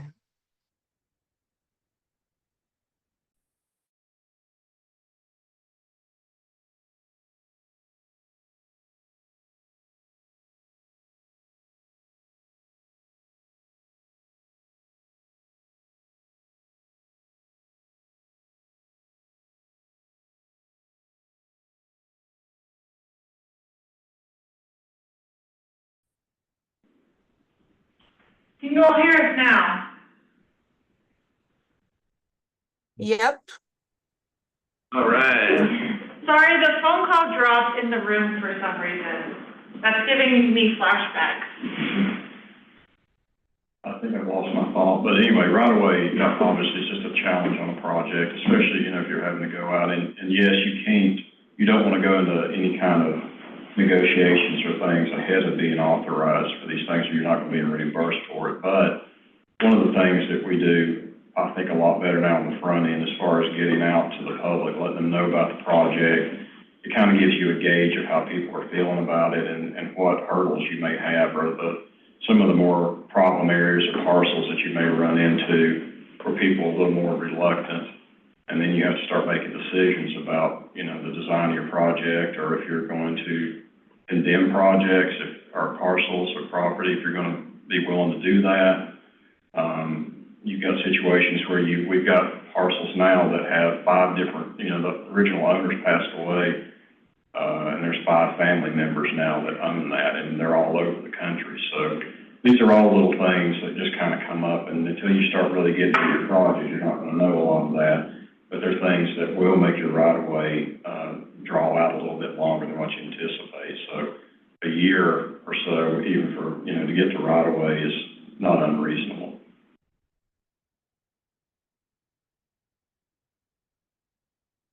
Okay. I think we can move forward.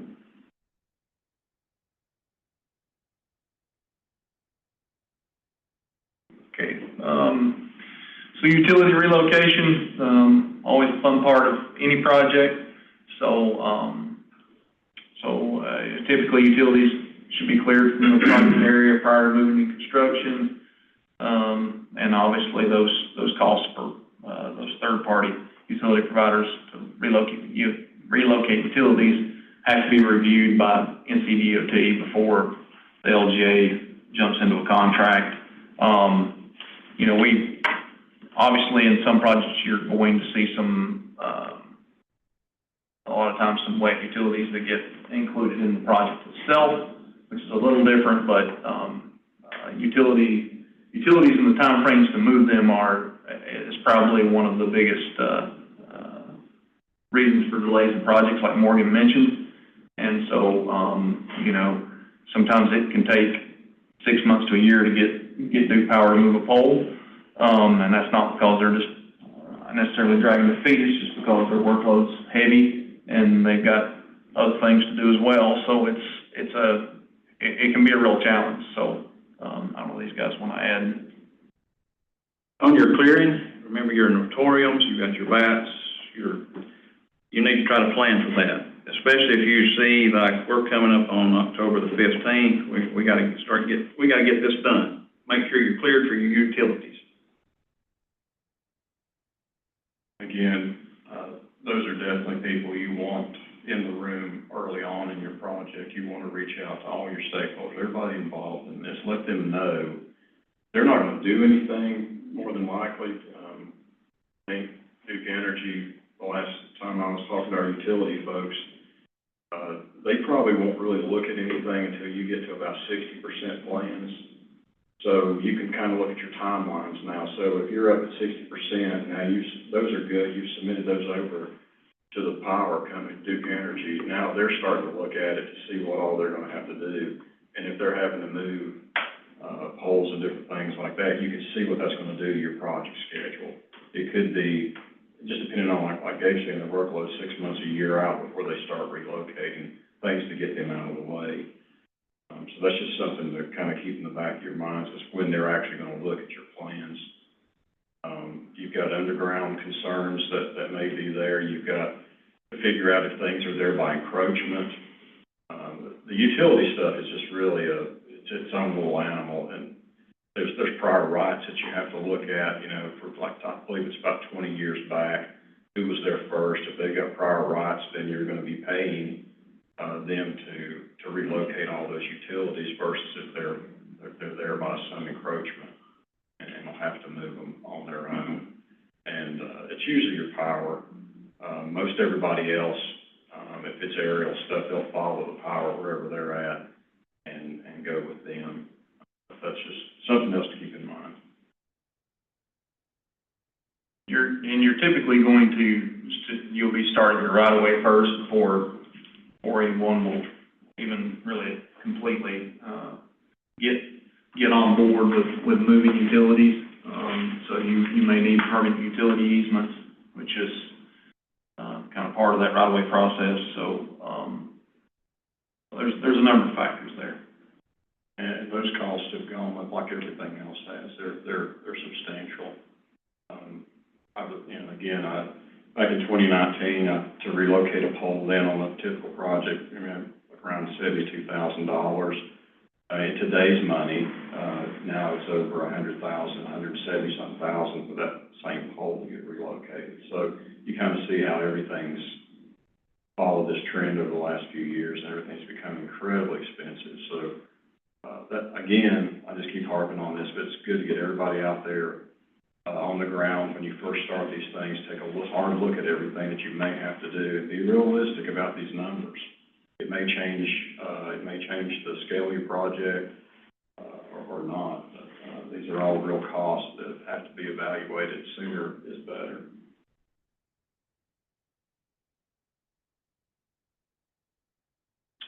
Righty, so certifications, so you'll have and during any federal project, you'll have a right-of-way certification, which NCDOT will issue after they've reviewed, your right-of-way documents.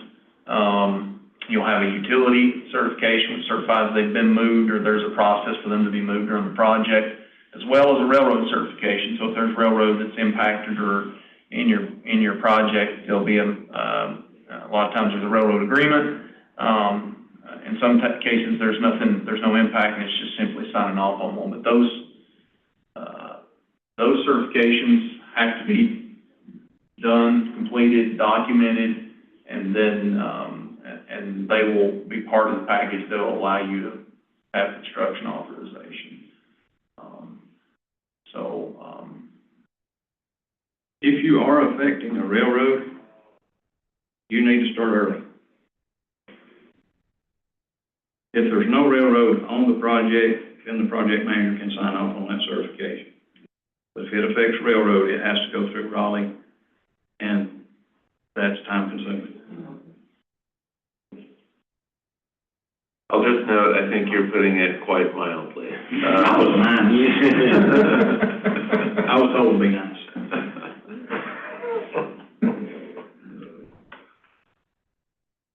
Any questions there? All righty.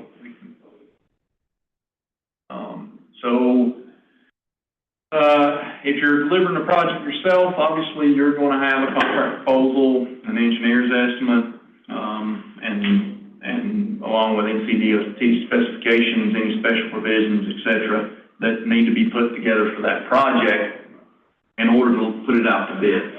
So that proposal, an estimate, and those special provisions, et cetera,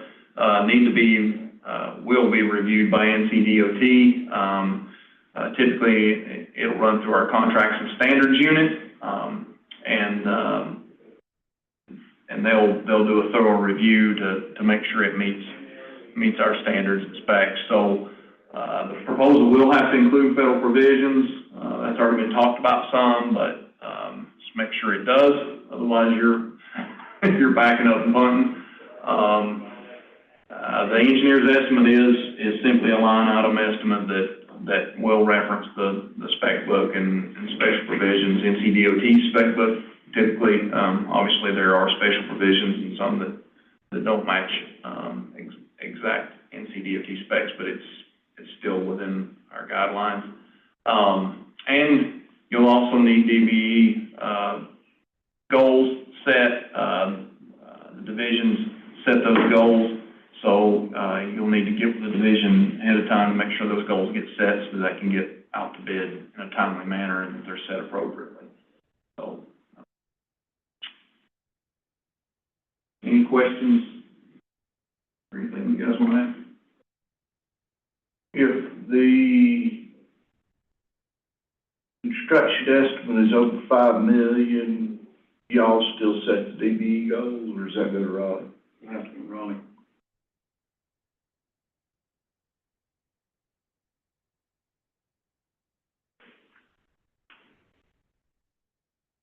Alrighty, this slide just talks a little bit about the federal aid provisions that are in there. Justin talked about them a little bit. So there's obviously Davis-Bacon wage rates in there, the DBE goals for minority businesses, ADA, Buy America, Title VI, all those have to be included. There's reference to those on the Connect site. If you contact your local division representative, we can point you to those if you need help. So we can move on. Okay, construction procurement. So obviously this project, if you're managing it yourself, as an LGA, it's got to be advertised and bid out and awarded to a construction or a contractor. So has to fall within the federal requirements. So construction funds must be authorized first. That means that basically contracts and standards and has to give you a letter saying your proposal's ready and things to let out to bid, and you have to submit for construction authorization and receive those funds. Or receive those funds basically, or they have to be authorized. You don't actually receive them, but they are in the WBS element for us, which is just a work order basically. So as the advertisement has to be at least 3 weeks. You can't negotiate with the contractor, and then you're going to follow the construction manual standard specifications in that. Then NCDOT is going to review and concur really with the award of your construction contract. I don't know if you want to add much more of what all they need there, but we want to get the sticks of that. But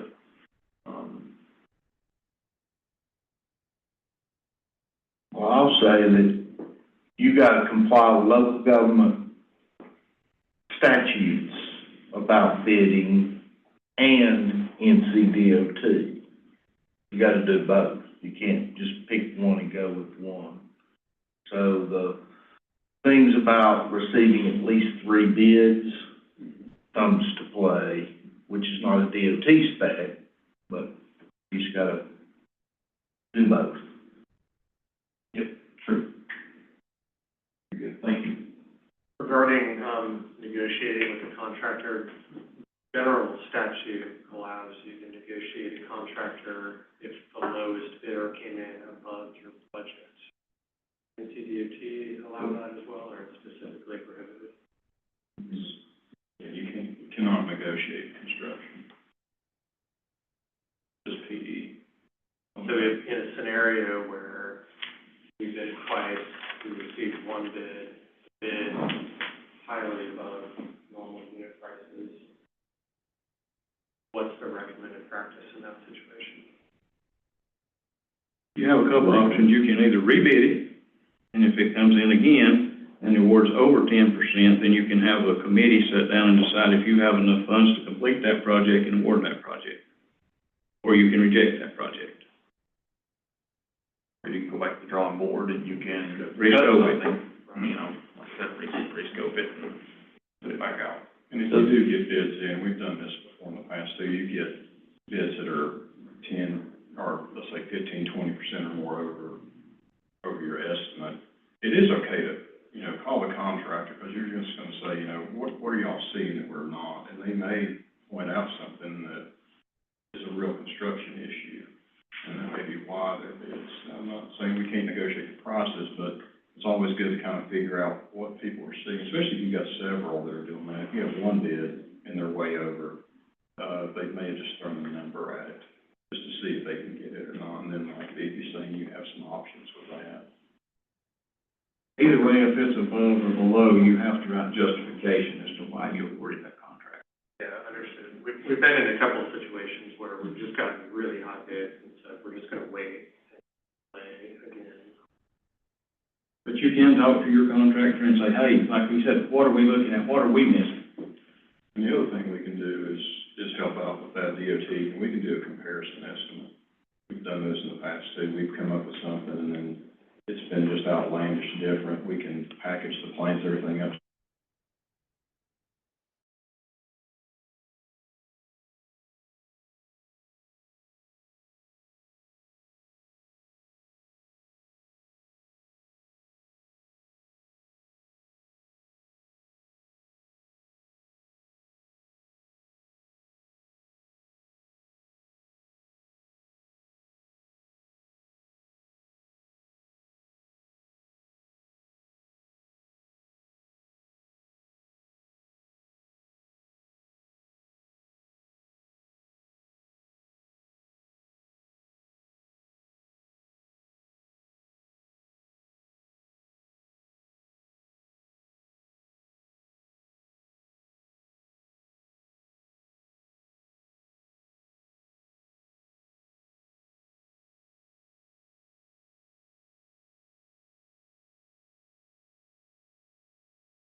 Yeah.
It's not ideal, but.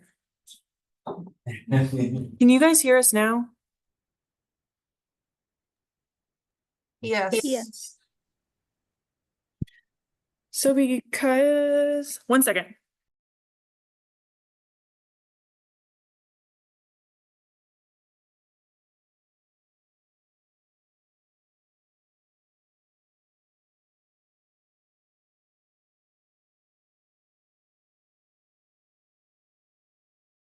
I'm gonna try to reset might be able to help, but. She's on vacation. Let her stay on vacation. Oh, she's on vacation, yeah, no. Okay, y'all, we're gonna be using my laptop as the audio. Sorry, the call controls on in our conference room have stopped working, so, and our tech person is on vacation, of course, so, you should just be able to talk, and you can also advance the slides right here. So, sorry. So, can everyone hear us okay?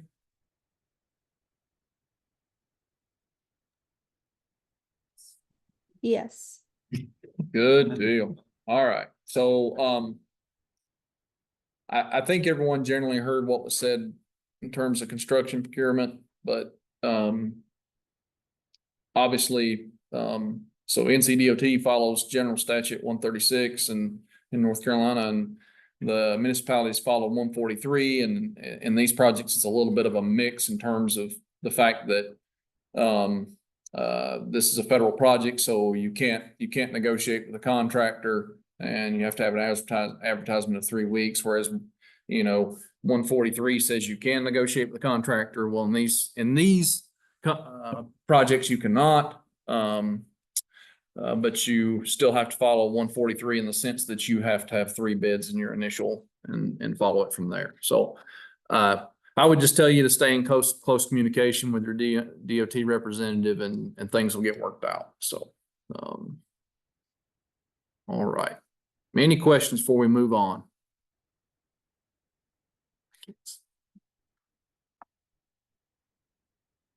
Righty. So construction, if you're managing this project, you're going to hire a CEI firm. I talked about that earlier. So a construction engineering inspection firm who's going to provide inspection services and keep track of the construction paperwork with your project as you begin construction actually out in the field. So you will want to hire a professional engineering firm that is that can follow professional services guidance. In other words, they'd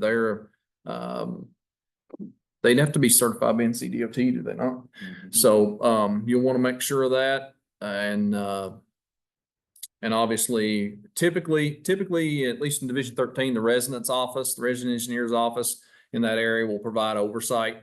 So they'll be on that project either weekly or bi-weekly, usually checking in, seeing how things are going, checking on, making sure things meet NCDOT standards, and checking on paperwork some, etc. So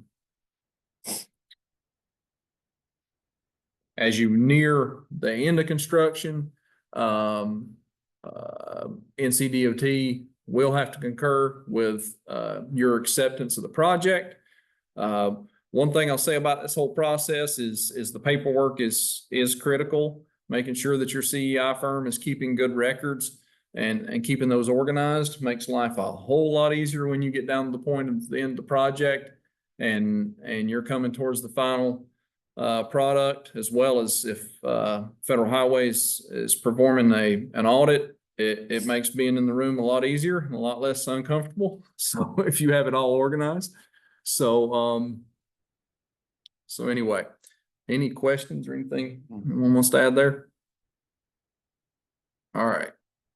So closeout, final voucher date is when you're getting ready to close out a project, you'll want to make sure when you're getting close that you involve NCDOT materials and tests.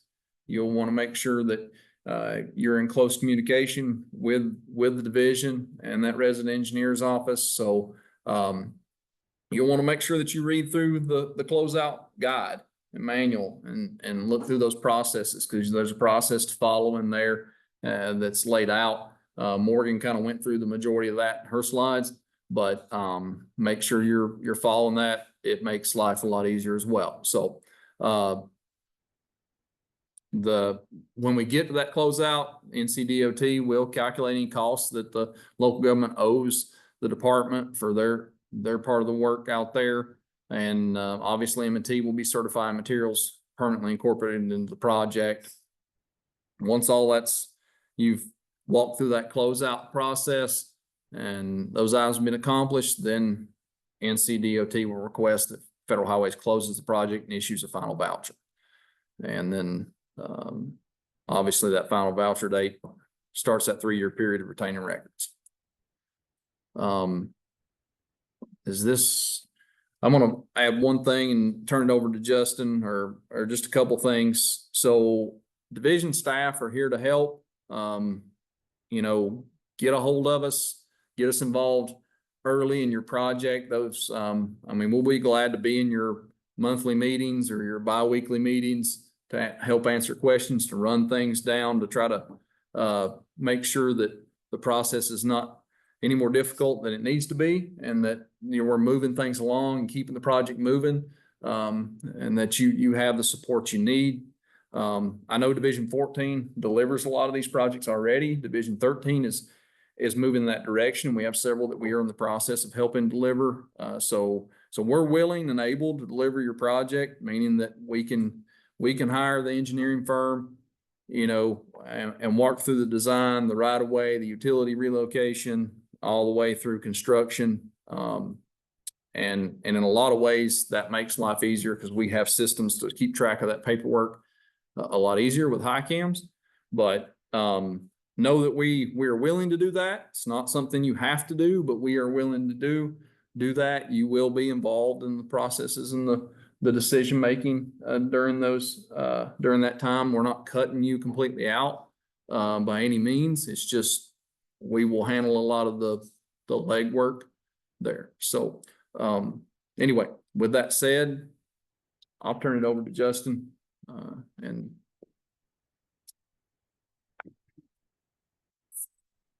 move the mic. Okay. So reimbursement, this is what everyone wants. We want to get our money back. So it can occur throughout the project as costs are incurred. And I would say, please do that. We request at least every 6 months, but more often is great. Quarterly seems to be kind of the typical thing we see. So just stay up on that.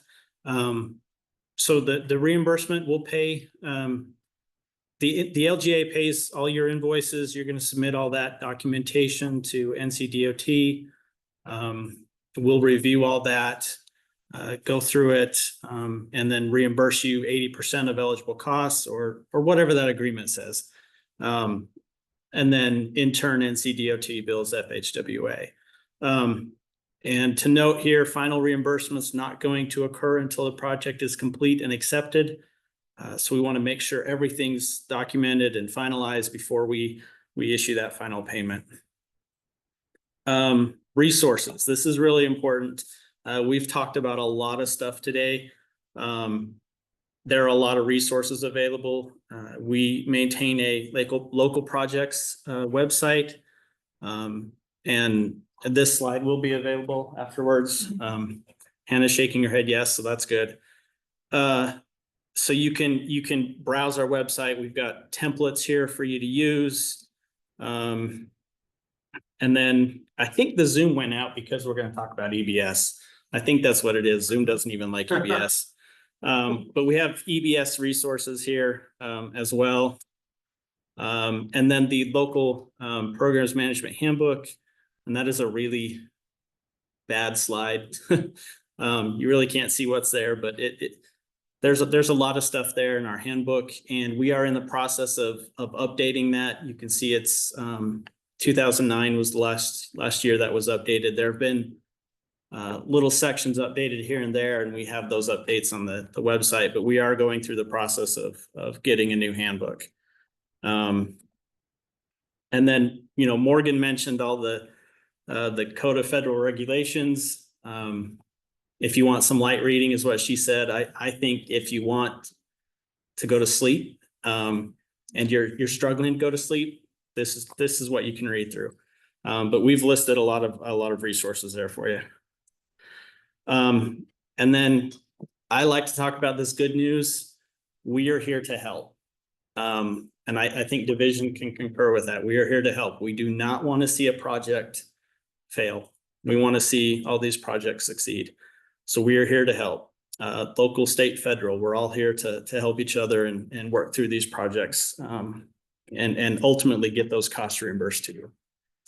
So I think we've I don't know if anybody has any questions before we go into EBS. I think we've kind of been answering questions as we go, but I don't know if we can see questions online.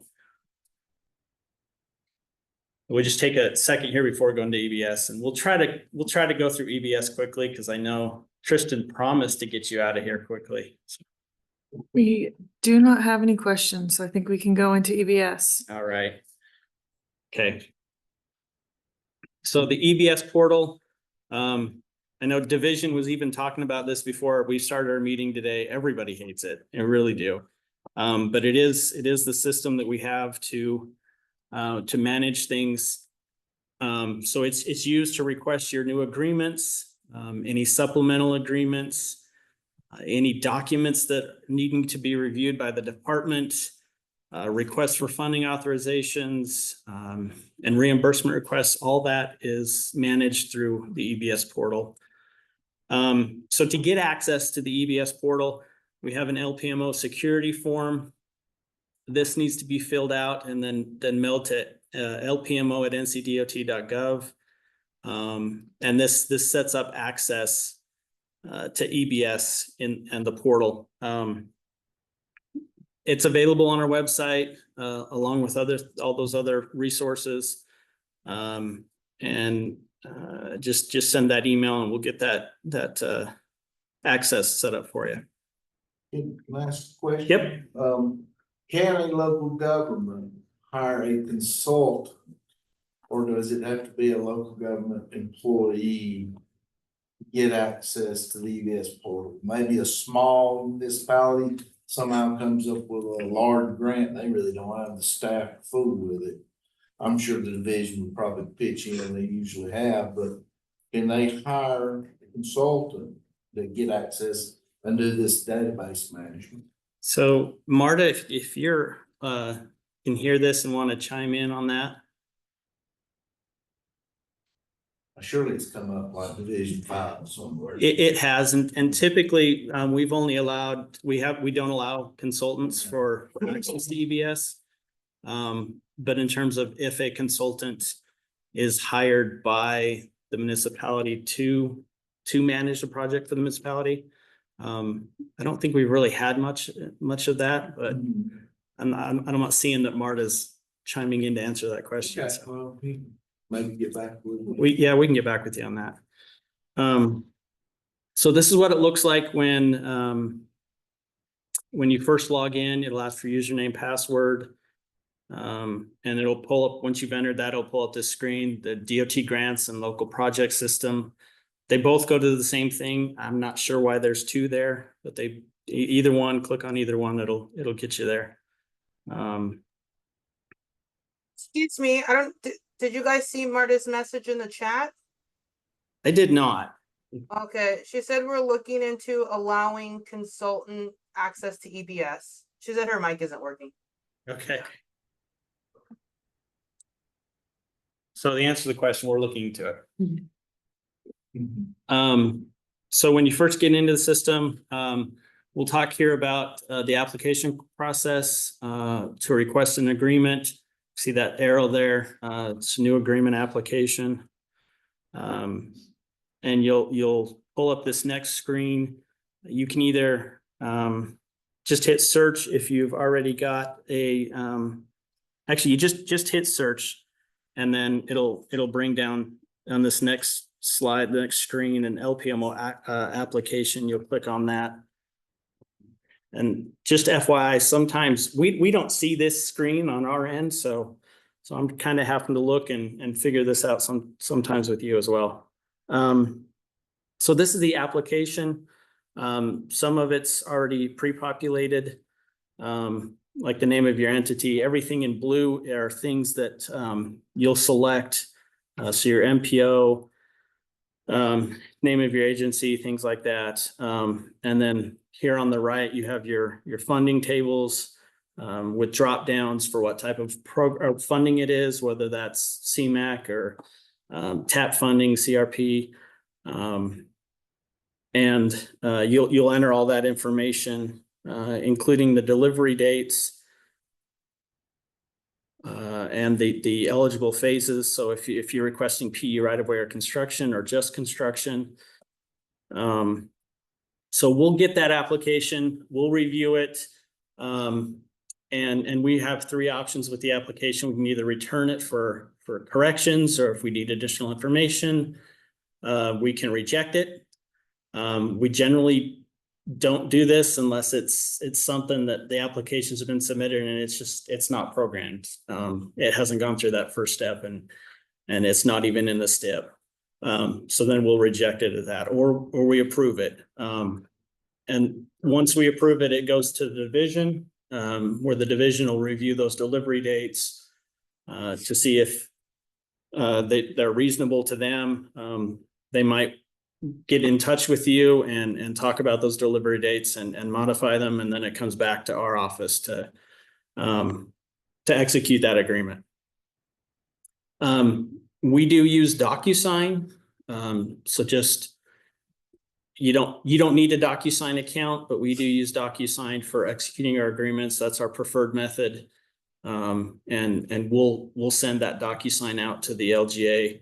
With instructions on how to get the signatures from the people that need to execute that document. So another thing here, to submit a document, you'll go back into the system.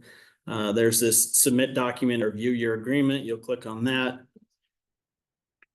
And then you'll see this screen again. You'll hit search, or you can type in your TIP number if you have multiple projects and your TIP number, you'll type that in there, and it'll bring up your results here. So you can see City of Charlotte, there are a lot of projects with them, so it's a way to limit the search result there is to type in your TIP number, but it's not needed. Then you'll click on your specific project, and it pulls up this page, and this is your agreement page. This is where all your information is about your project, whether you've had funds authorized, any documents that are attached. It also has your transaction history, so you can see all the different documents that have been submitted in the past. A lot of good information on this screen. To submit documents, so say you're wanting to submit some preliminary plans, you'll go up there to the Submit Documents tab, click on that, and that's going to allow you to bring up this drop-down menu. And there are a number of different document types for you to submit. And I think yeah. So you'll click on the document tab to submit. And you can upload from your local hard drive, type in the name description, or it'll automatically populate it based on the file name. And then you'll get back to this screen after you've uploaded that, and you can hit submit. So these are all those document types, and I'm not sure why that title got slid down there, but this is a good slide to just reference if you don't know what activity is submitted under. So there are a lot of different types here, from PE to right-of-way stuff, construction type documents. And the activities, they go to division first and not LPMO. So the division will look at those and then forward them to whoever needs to see those documents next, whether that's design standards or LPMO or whoever needs to see it next. So resubmitting a document. So this is the letter you'll get from our department, an email letting you know that there's changes that are requested that you need to resubmit. There will be an attachment to this email and have a letter similar to this. So this one says the CI estimate is not approved. You need to break down the costs for lab costs. So that's the reason for return. And then we provide those directions for resubmitting it. And then you can see who that letter is sent from. And this one just happens to be from division staff. So to view or resubmit those documents, you go back into submit documents view agreement. And you can view your transaction history, and you can see that in this instance of pre-construction preliminary plans, you can see there it's been returned to the LGA. So you just open that activity up.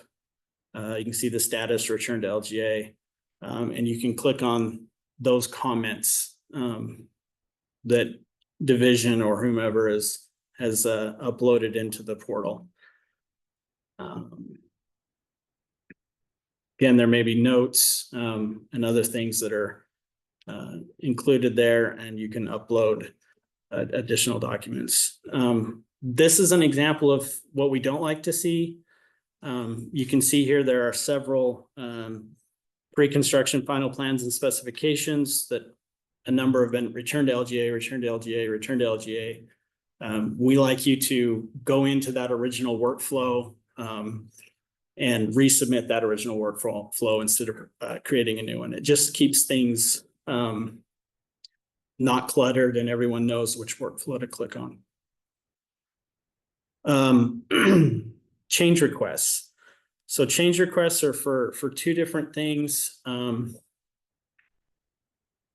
There we go.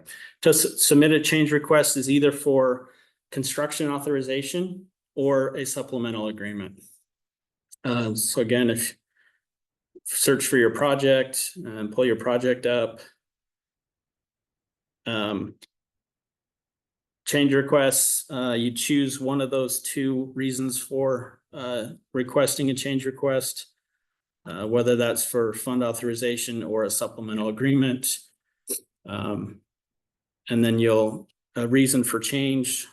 So if it's a funding authorization, just, put something in there that's requesting funding authorization for, X, Y, and Z. If it's for a supplemental agreement, that's where you can say that, we need to extend our end date, or we've gotten additional funding, things of that nature. So if you're submitting for construction authorization, you can see this table, and it'll ask for the amount requested, and you just fill out those blue boxes, amount requested, and your non-federal match. And then you'll click submit. If you just hit save and not submit, it does not come to us for review. So make sure that you've hit submit and not just save. To edit those, say if you have saved it and didn't submit, go back into edit change request and you can get through that way. So reimbursement, so you click on new reimbursement claim. Again, search for a reimbursement request for your project. Again, every box that you need to fill out is going to be in blue. A good chunk of things are going to be pre-filled out for you already. So some things to note here that we see either issues with or we need to return for whatever reason. The invoice number, that can't have any weird characters or punctuation in it. And it needs to match what's in the cover letter. If if the number on this form and the number in the cover letter don't match, it's not going to be able to get processed. So make sure that those numbers are the same. And then also the remittance address for payment, make sure that that's also in your cover letter and that it matches what's in this claim form. And then again, you'll put in your total expenses, and then any ineligible expenses, like sales tax, things like anything that's not going to get reimbursed. And then the reimbursement for this period. So whether that's the 80% or 60 or whatever the agreement is. Again, you'll hit save or submit. If you just hit save, you'll need to come back in to edit to actually submit that reimbursement claim. So transaction history, I talked about that a little bit. That's a good tool to look at to find what documents have already been submitted, when they were submitted, who submitted them. So you can see kind of the history of what's been submitted on your project. Just some helpful hints. Recommend that you use Edge or Chrome. If you do forget your password, there is the SAP help desk, and it's linked on the EBS login page. So if you do forget that, you need to notify them and have them reset that for you. The other thing is the system does time out quickly. So if you walk away from it and 30 minutes later come back, it's going to have timed out and the things you're working on will not be saved. So make sure you plan that accordingly. Those system emails, a lot of times or sometimes they'll go to spam or junk. So do check that. And notification emails, make sure to include the TIP number. Division will appreciate that. I appreciate that because we deal with a lot of projects. So make sure you reference that TIP number so we know what you're talking about. And then you actually can personalize some of the things in EBS using a wrench symbol to click on that and kind of personalize if you want. And again, I know this is a lot. We're here to help. So this is some of the contact information. I just took the bottom part of our form here, so we made sure we had 13 and 14. So I am the LPMO contact for divisions 10 through 14. And then you can see Gabe and Mike and Beefy are there and their contact information as well. And again, our contact information. And that's it. I know I went through that quick, but Tristan promised that we'd be out of here before noon, so. Always keep a promise. So if there's any questions here at the end, I say we give a round of applause to Hannah for dealing with the issue.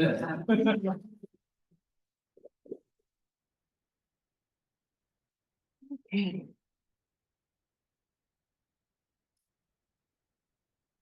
If nobody has any questions for Justin, I would like to thank everyone who presented as well. And thanks for bearing with me with the technical difficulties, the Zoom link and the room audio. A recording of this presentation will be up on the MPO website probably early next week. And then I will send out all of the presentations in an email, and it will also be posted on the MPO website under the locally administered projects page. Again, probably early next week. The recording has to process. So does anybody have any parting words, questions? How long do you leave the materials posted on your website? Because this is the most updated lab training, this will probably stay on the website until we have another lab training, so. Okay. But if you haven't subscribed to the MPO's YouTube page, which you should, I think we now have 3 trainings that are up there. I would advise going to the most recent one, but we do have materials up there. We have materials on the website. So you should be able to access those for some time into the future. Great. Thank you, folks. Thanks, everybody. How many?